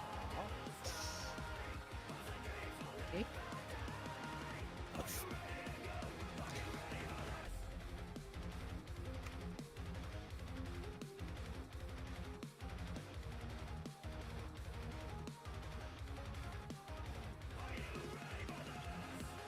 And because he is casting a spell, Oh boy. he's casting a leveled spell. That leveled spell is Entangle. Oh shit. That is a strength save, right? Yes, you need a strength save. Joy! Guess who has 0 strength? Guess who has -1 in strength? Oh. Oh, Y'all Ah, want to yes. talk about crits? Ah, yes, smart enemies. Joy. Anyway, I rolled an 8. That's not gonna do it. I rolled a 13. A 13 passes. So How? so Eliza is not restrained. Bedrinus is. All right then. Boy! What the fuck is your And I would like to note that they put it in front of the door too. Joy. Wait, what? They're- Yeah. Yeah. They, Yeah. Wait, wait. Is our Waybard in? it is difficult terrain, and when you enter it, you'll need to make a strength save. G'day. I love fighting smart enemies. I genuinely do. Watching them come up with ways to prevent more backup from arriving is great. It's like you're fighting So- another player. So blue is going to not actually attack Gamataki because there's a better target. Right. That, especially one that seems to have some capacity to do something to his leader. He's going to try to move away from Gamataki though. Alright. All right, then he's going to attack.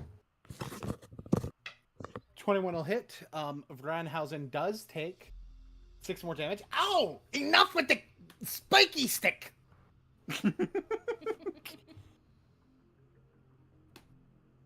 You're so rude! These two are going to have Zadok in front of them, and the druid is smart. The other guys aren't as smart. One of them is gonna miss. The other one, ooh, does a dirty 20 hit Zadok? I think it does, because he doesn't have mage armor. So Zadok is going to take 6 damage. He's actually going to get poked by one of the clubs. For 6 damage. And these other ones are asleep. So Gamataki, your turn.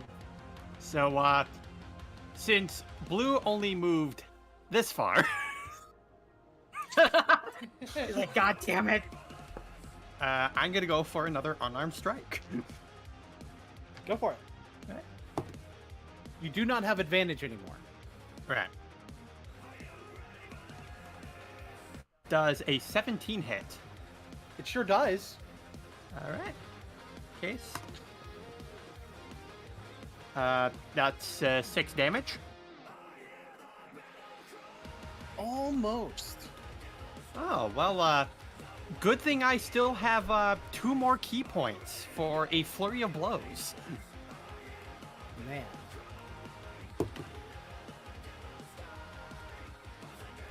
That is a 19. How do you want to do this? Okay, so for the first flurry of blows, for the first unarmed strike, you know that ultra that Jamie has in Street Fighter 6 where he gets someone close to their back and crushes their Adam's apple? Yeah. That's what Gamataki does.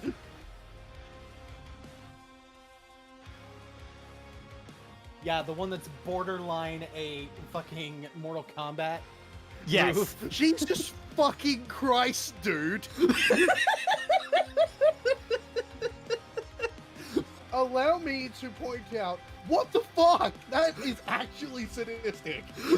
Nice. Yes. It is also successful. It is. I still have one more unarmed strike I can do with my flurry of blows.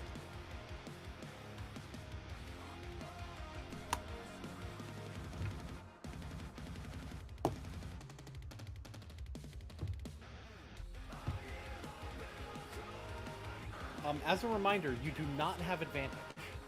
I know that. I have to restart roll 20 again. I got a 21 on that one. That actually does hit the druid. All right. And that is a 5. Just 5 damage? 5 damage. Is that just what's rolled on dice, or is that the whole thing? That's just that's the whole thing. Still hurting though. He also has to make a con save. Yes. It's a fairly good con save. It's a 17. He is safe. For now. Yeah, for now. That should be your whole turn, unless you want to move more for some reason. Eliza, ow! Everything hurts. Eliza is pissed. There's And roots coming up and shit. It's not a good time. no, it's not. But Drenus So- looks like she's tied up in that shit. I would say I should set it on fire, but at the same time, I don't want to hurt Petrinus because I have an idea of what I can do, which is basically use Firebolt to set the roots and shit on fire. I would like to note it's magical anyway, so that wouldn't work. Okay. Alrighty. So what Liz is gonna do is she's gonna move out of the entanglement. Okay, that will use 10 feet of movement to get out, because in the entanglement is difficult terrain. So basically, Right. you'd use an extra use double movement to move out of that space. Yes, which is what I'm going to do. So I'm just gonna move right about there. I'm actually hopping onto the table. That'll work. And now I can finally use it.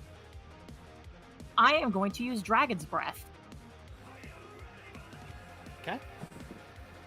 So, let's... But firstly, I am going to spend a sorcery point to basically cast, like, safe, careful spelling, so I don't hit Tuffy and Bear. And I'm going to hit these three guys. Or the two, or how many? Does Dragon's Breath have that kind of range? I thought it was a 15 foot. It is a 15-foot cut. Okay. But you know what doesn't? Chromatic Orb. Oh, shit. No! Chromatic... Well, you wouldn't cast that and Dragon's Breath in the same. Right. But I'm just going to cast Chromatic Orb. Okay. So, yeah. It is a 5-inch spear. So, let's go with Eliza's special element that she is familiar with. Right, Ice. so you do choose a creature to attack. Right. Roll 20, goddammit. I know, right? So, I think I am going to hit, I think I'm going to hit, Orange Overy. Okay. Does a 17 hit? A 17 does hit. Roll your damage. Oh, right. Especially since you'd have advantage. So roll to see if you get a 20. Okay.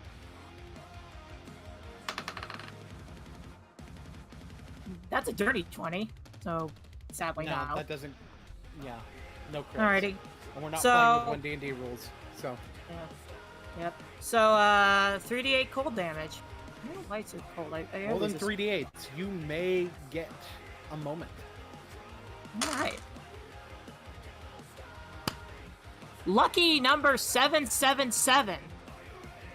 How you want to do this? Alright. So Kira Eliza is freaking pissed. Like, how dare these, like, she's just minding her own business, doing what she loves to do, and here they come, wanting to freaking attack her. And Padrinas has seen Eliza's eyes turn purple once. She basically does like a little wavy hand gestures. Diamond-like shapes surround her, but the blue one shoots out and slams onto this guy. And is just burst into cold air. It bursts into cold air. He gasps as his eyes open and like starts like grabbing at his throat, and eventually his body just freezes over. Yep. And she's looking over at the druid because he's next. Alright, and that's all I can do for now. Bedrinus, you are capable of using your action to try to escape the restraint, but otherwise, there shouldn't be really any further restrictions on... Well, your attack rolls will also have disadvantage. And you'll have disadvantage on dex saves. So you do have an action that you can use to unrestrain yourself. Okay. But it will require another strength save. Okay. And do does so. that include casting magic or what? If the spell you cast includes an attack roll, it counts. Yep.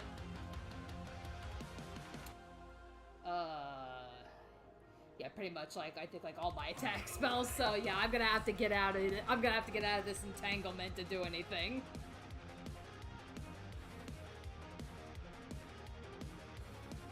All right. So you said this is a strength saving throw. Yes. Strength.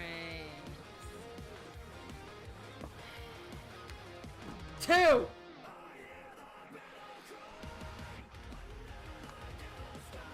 Yeah. So I'm just fucking stuck. By the way, I reread the spell. The people entering will not to make a strength save. It only restrains people who are in the area when it's cast. So that's my bad. Okay, so what then? Is it just Bedrinus, difficult terrain, would you or- like to use your bonus action for anything? Do I have bonus actions? I do not think I do. So, yep, that's it. I tried getting out, and I'm stuck.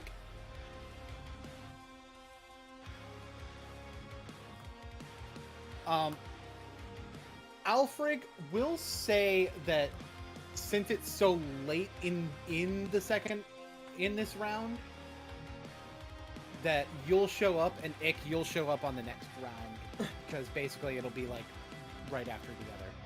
Yep. All right. So I guess I'll see what's happening, and I'll look over to Eliza. Eliza, remember what you told me about bar fights? This is an exception. If you're going to start them, you might as well finish them. Yep. I don't know what the hell they want from me, but they are definitely trying to kill me. Okay, didn't think you would say anything else. All right. I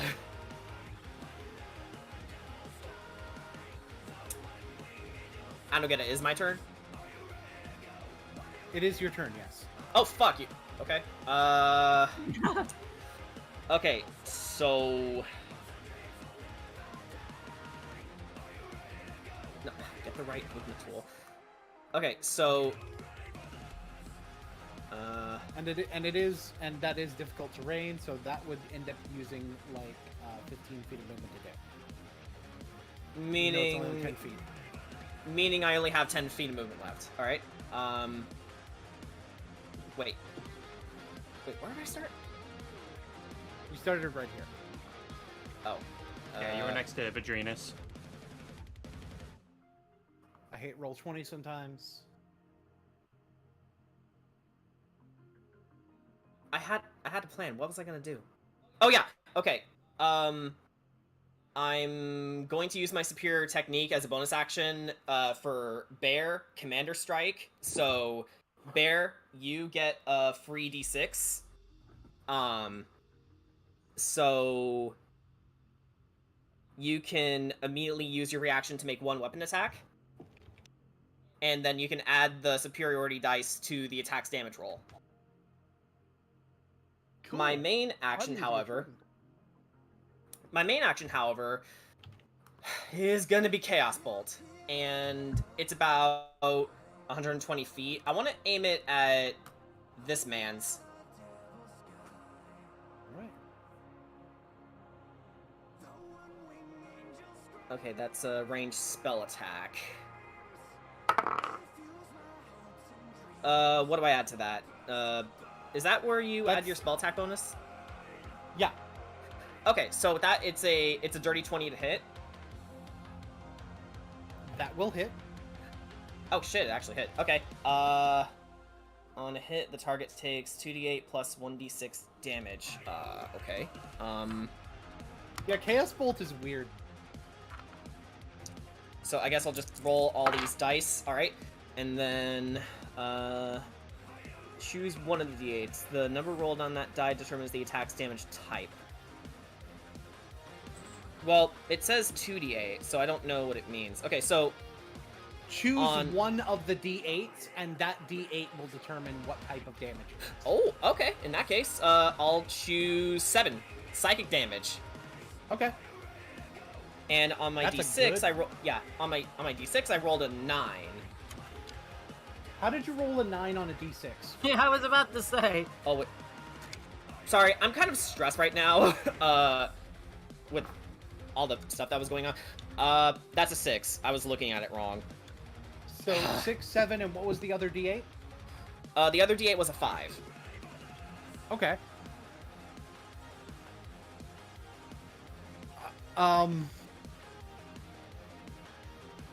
So how do you want to do this?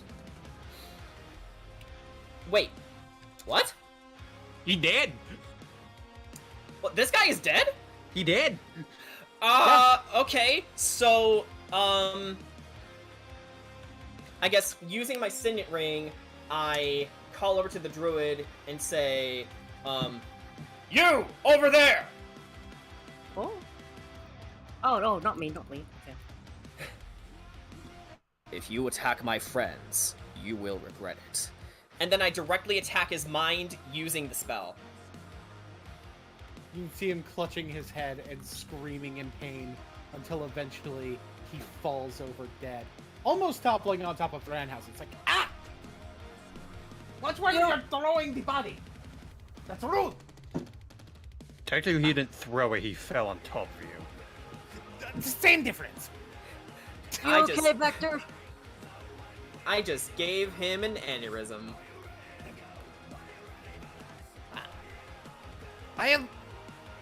I'm sort of, yes, kind of. Okay. Oh, my back. Okay, so because of the commanding strike, I get to use my reaction to make a weapon attack, right? Right. Yes. And you do have a reach weapon, so. I do.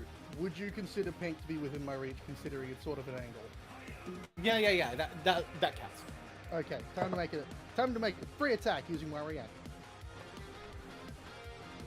And I get to what, a +6 to the superiority dice to the attack roll or attack damage?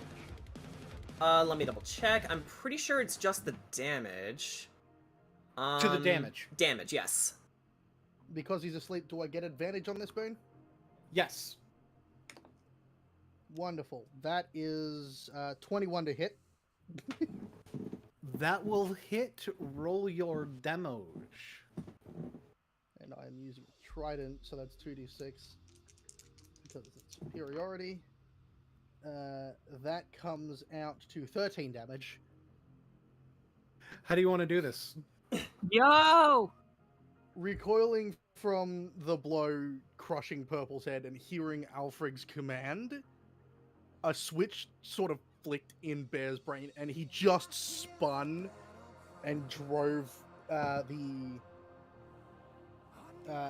three prongs of the spear through the other guy's head.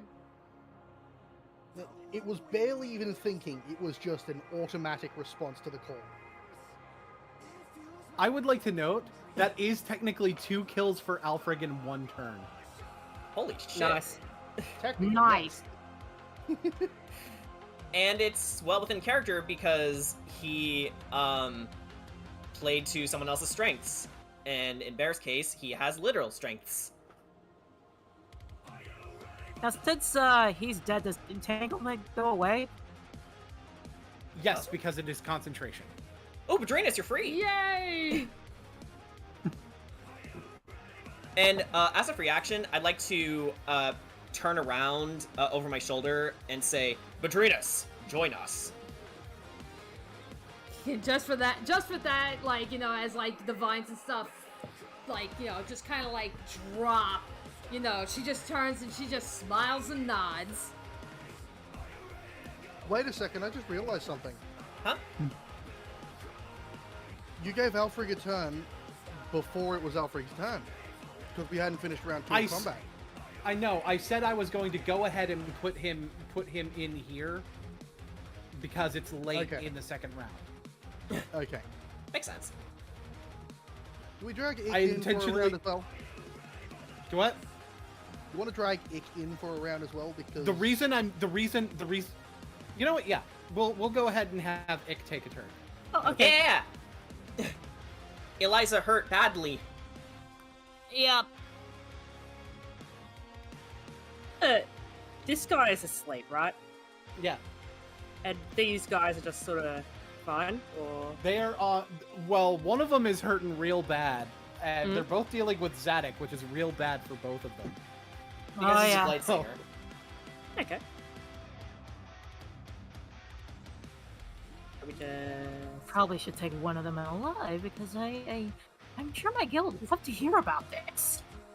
Okay, got just enough movement. Cool.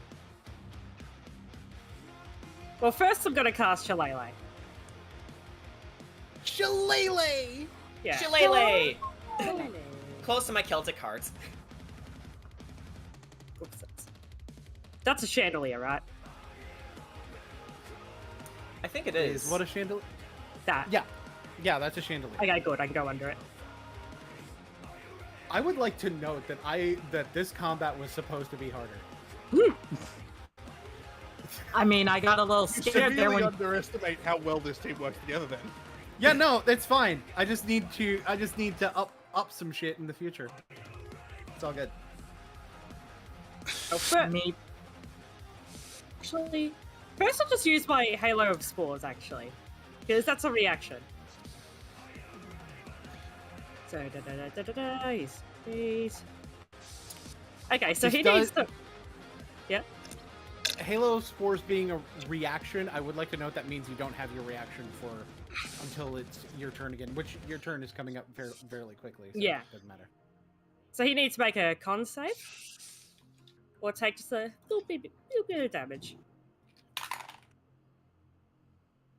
How does a 17 do? Okay, he makes it. Damn. Someone who's asleep, The man. con really isn't that good. He's just lucky. Yeah. Well, I'm gonna hit him with a stick. Hit you Oh, that's a with good. the That's a stick. good ass roll. That is a dirty 25, and hitting him for 10 damage. No. Was that a And Michael by the way, Rosen you nice? You had advantage on that. But I'll just it see if I doesn't get that. matter how No. you want to do this. I just like bash his head right in and just like cleave. Not really cleave because you can't cleave through the stick, but effectively cave it in. My head is concave!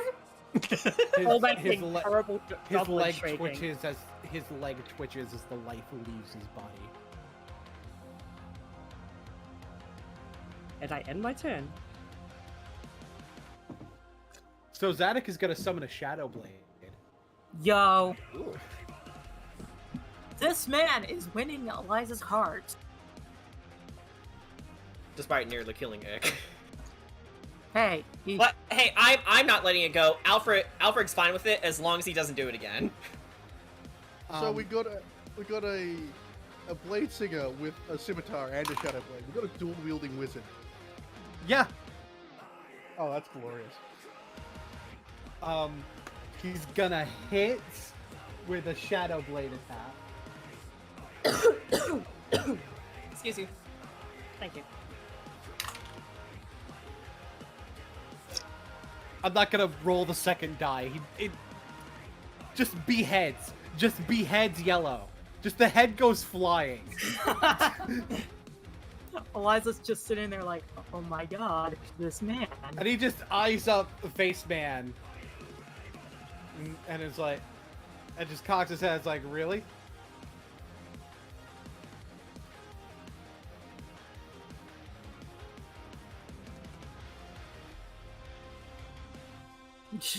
Well, And Vranhausen. How far away? Because Vranhausen, I pretty much only have him do like certain special.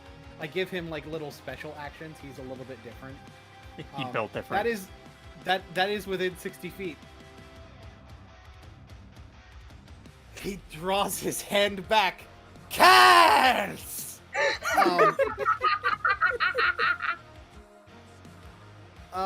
Ick, I would like for you to roll a D100.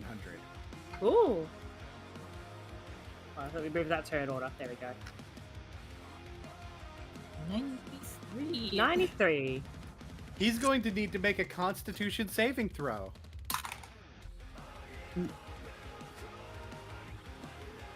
Another fucking con save. Yeah, it's not good for them.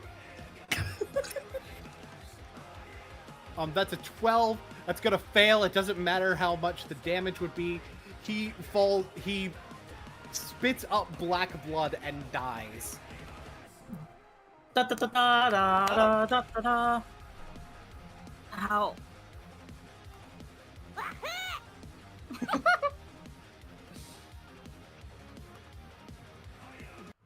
After combat, Eliza just kind of collapses a little bit. Ow. And Alfred catches you. Eliza, are you all right? No, I got nope. Oh, I don't know what. I call Ick over.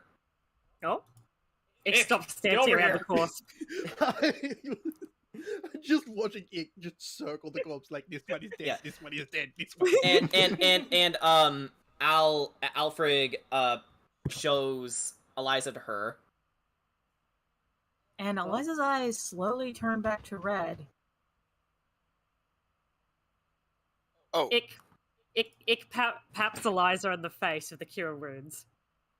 Yay! Oh, that is a good roll. Ick's a lucky Ow, ow, person right ow, now. 14. Oh, sweet. That puts me, also in the that puts me meantime, back to full health. Bear. Yes. At this time,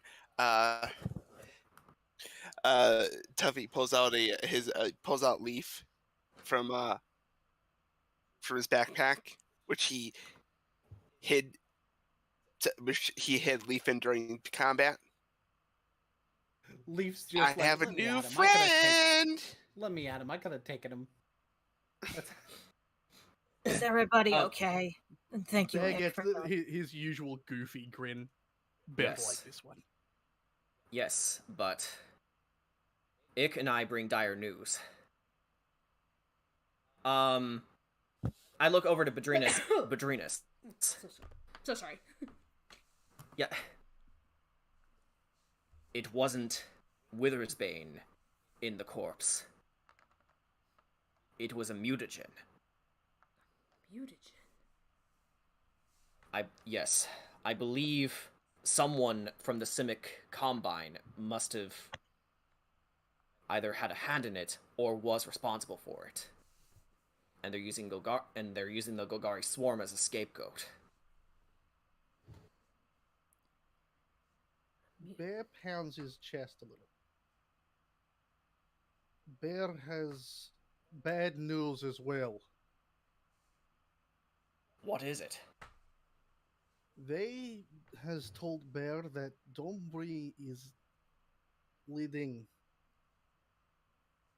Cool, like bird? Eliza's eyes narrow a bit. Victor, we need to get back doors off now. Dombri is leading a coup against, and he's scratching his head as he's trying to remember this after the haze of the fight.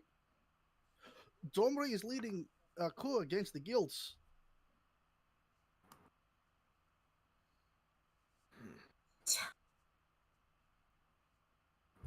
The pieces are coming together. But what's the connection? The dead body, the mutagen. What does it how does it relate to the coup? Turning guilds against each other. I believe you're right, Bear. This is worth reporting. Boy, my guildmaster's gonna have a field day with this. First, we have bodies. I happen to be a little bit experienced in cleaning up situations. Oh, it does too. It cleans well. Do you require assistance? And notice that Alfred holds no ill will towards him despite their last meeting. Are you alright, Zadok? Yeah, I'm fine. They didn't even touch me. Well, actually, I got like a little bit of a flesh wound. Yep. And there's basically a puncture wound on his stomach. Ouch.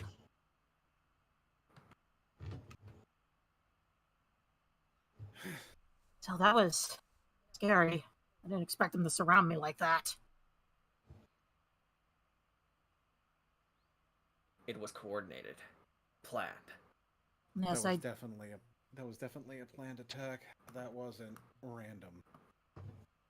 Normally with Gruul it would be. That definitely is more. It's not a coincidence. Too much coordination. I bet I know what it is. If Dormery is really playing a coup and framing the guilds, then somebody here tried to put the Gruul against the Orzhov by having me assassinated. So the Gruul against the Orzhov, and possibly the Simic against the Golgari. Of course, it's also possible it's just meant to stir up chaos regardless. Or as distraction from bigger problem.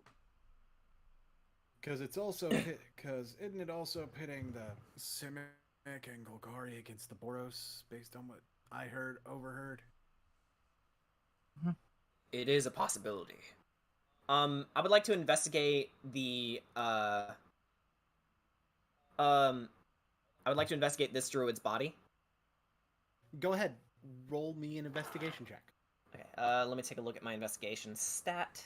Where is it? I would like to provide the help action since I'm there. Oh, thank you. Oh, yes, that's definitely helpful. 19. You investigate the body, you find several things. Looks typical of a Gruul wild mage. However, something you notice is that their signet, although it looks like a Gruul signet, it actually flips over to another side to a different symbol. A symbol you don't recognize as any of the guilds. But you do recognize the look of those horns.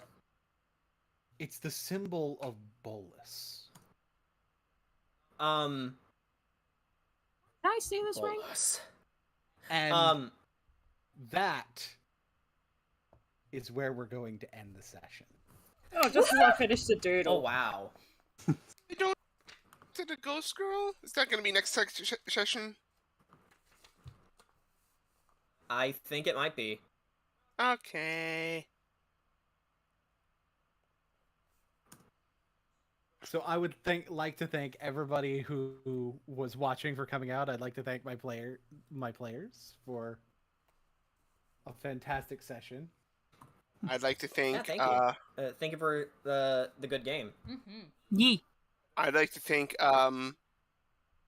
Boone for introducing me to Leaf. I like to thank Boone for introducing my best friend, who's a freaking amazing person. Yeah, these are some amazing NPCs. And I would like to thank the dice for not screwing me this time. I actually got some pretty decent rolls. My blessings work.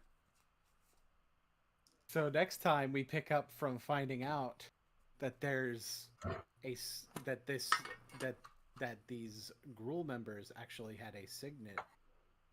Bolas. I know I'm definitely gonna share that with the group. Yeah. That's probably going to trigger some memories for Eliza. Yeah. And you all have seen, yeah. and you all have seen Eliza's purple draconic eyes. So that's twice you had characters with Durgans. Oh my god. Okay, what's the deal? What? Look at art. Hang on. Please show that. Hang on. Let me see. Oh my god. Oh, here we go again. It begins. Dana's crazy doodle corner. Ladies Hang on. and gentlemen, please brace yourself, for we are entering Dana's Dandy Doodle Corner. I like that name. But see, here's the other thing. You flip the insignia over again, and suddenly it's fucking Hoopa. Oh Fucking my Hoopa! god. Fucking Hoopa! Fucking Hoopa is always causing shit for us! Why is it always causing shit for us? I hate you, Hoopa! I hate you! I hate you so much! God damn it, that makes sense. Killed because me. That's because I'm a psychic dragon. Fuck. He has advantage over me. Fuck. Fuck. I also used psychic damage to defeat that guy. It was Hoopa all along! AQ God damn it, stick Hoopa. damage. There you go. There we go. Stick damage is base damage. Bam! Yeah. I will hit you with the stick, and I won't think twice about it. Very good. Yeah, Eliza's definitely gonna be reporting this to her guild. Like, yeah, we got attacked, but it was supposedly Gruul, but shows off the signet ring. And I hope you liked that little callback that Alfred gave to Eliza. I loved it. I loved it. When That you was start a amazing. bar fight, you need to finish it. I like how it gave a guy an aneurysm and killed him that way. I killed Probably a the guy most with, brutal he's gonna be. I killed a guy with hole. Yeah. I froze his throat. Does anyone have any questions before we finish the stream? I don't think so. How much wood can a woodchuck chuck if a woodchuck could chuck wood? I got one. Seven. Do we level up? No. Damn. I mean, fair I enough. have It's to all- ask. Wait. What'd you say, Boone? You What'd you say, trusted DM? me saying no, but Boone I just yes. said Oh, I I- said yes. Oh, Okay. Yo, we do? We love it. I misheard. Hey. Yeah, everyone keeps I talking said over no. the DM. Okay, I want to confirm. Do we level up? Yes. Yes. Holy shit! Really? Kamataki just walked into bear. Shut up. Okay, I okay, just so you Let know, me be quiet if you wish. yeah, like just so you know, the only reason I have you guys level up later is so you can like get used to all your levels. But in this case, yeah, leveling up the way we did makes sense. Yeah, I crushed a it'll dude's probably- Adam's apple. It will probably take longer to go from 4 to 5 than it took to go from 3 to 4, though. Yeah, agreed. Okay, so Well- level 4. What do I get at level 4? All right. Well, either way, we will I'm- figure all that out. So, Yeah. That being said, I guess good night, everybody. Hope you all Bye hope you all bye. enjoyed. And Goodbye. I believe 2 weeks from now we go back to Curse of Strahd. Yeah. Yeah. Ability score improvement. Actually. And, Yeah, and I will work on my sheet later because I have to go to work to do something quick there. So I shall see you guys later. Ew. Okay. Oh, Well, see you later. Bye. See ya. Bye. DM. Yeah. I think I'm not going to take another level in fighter.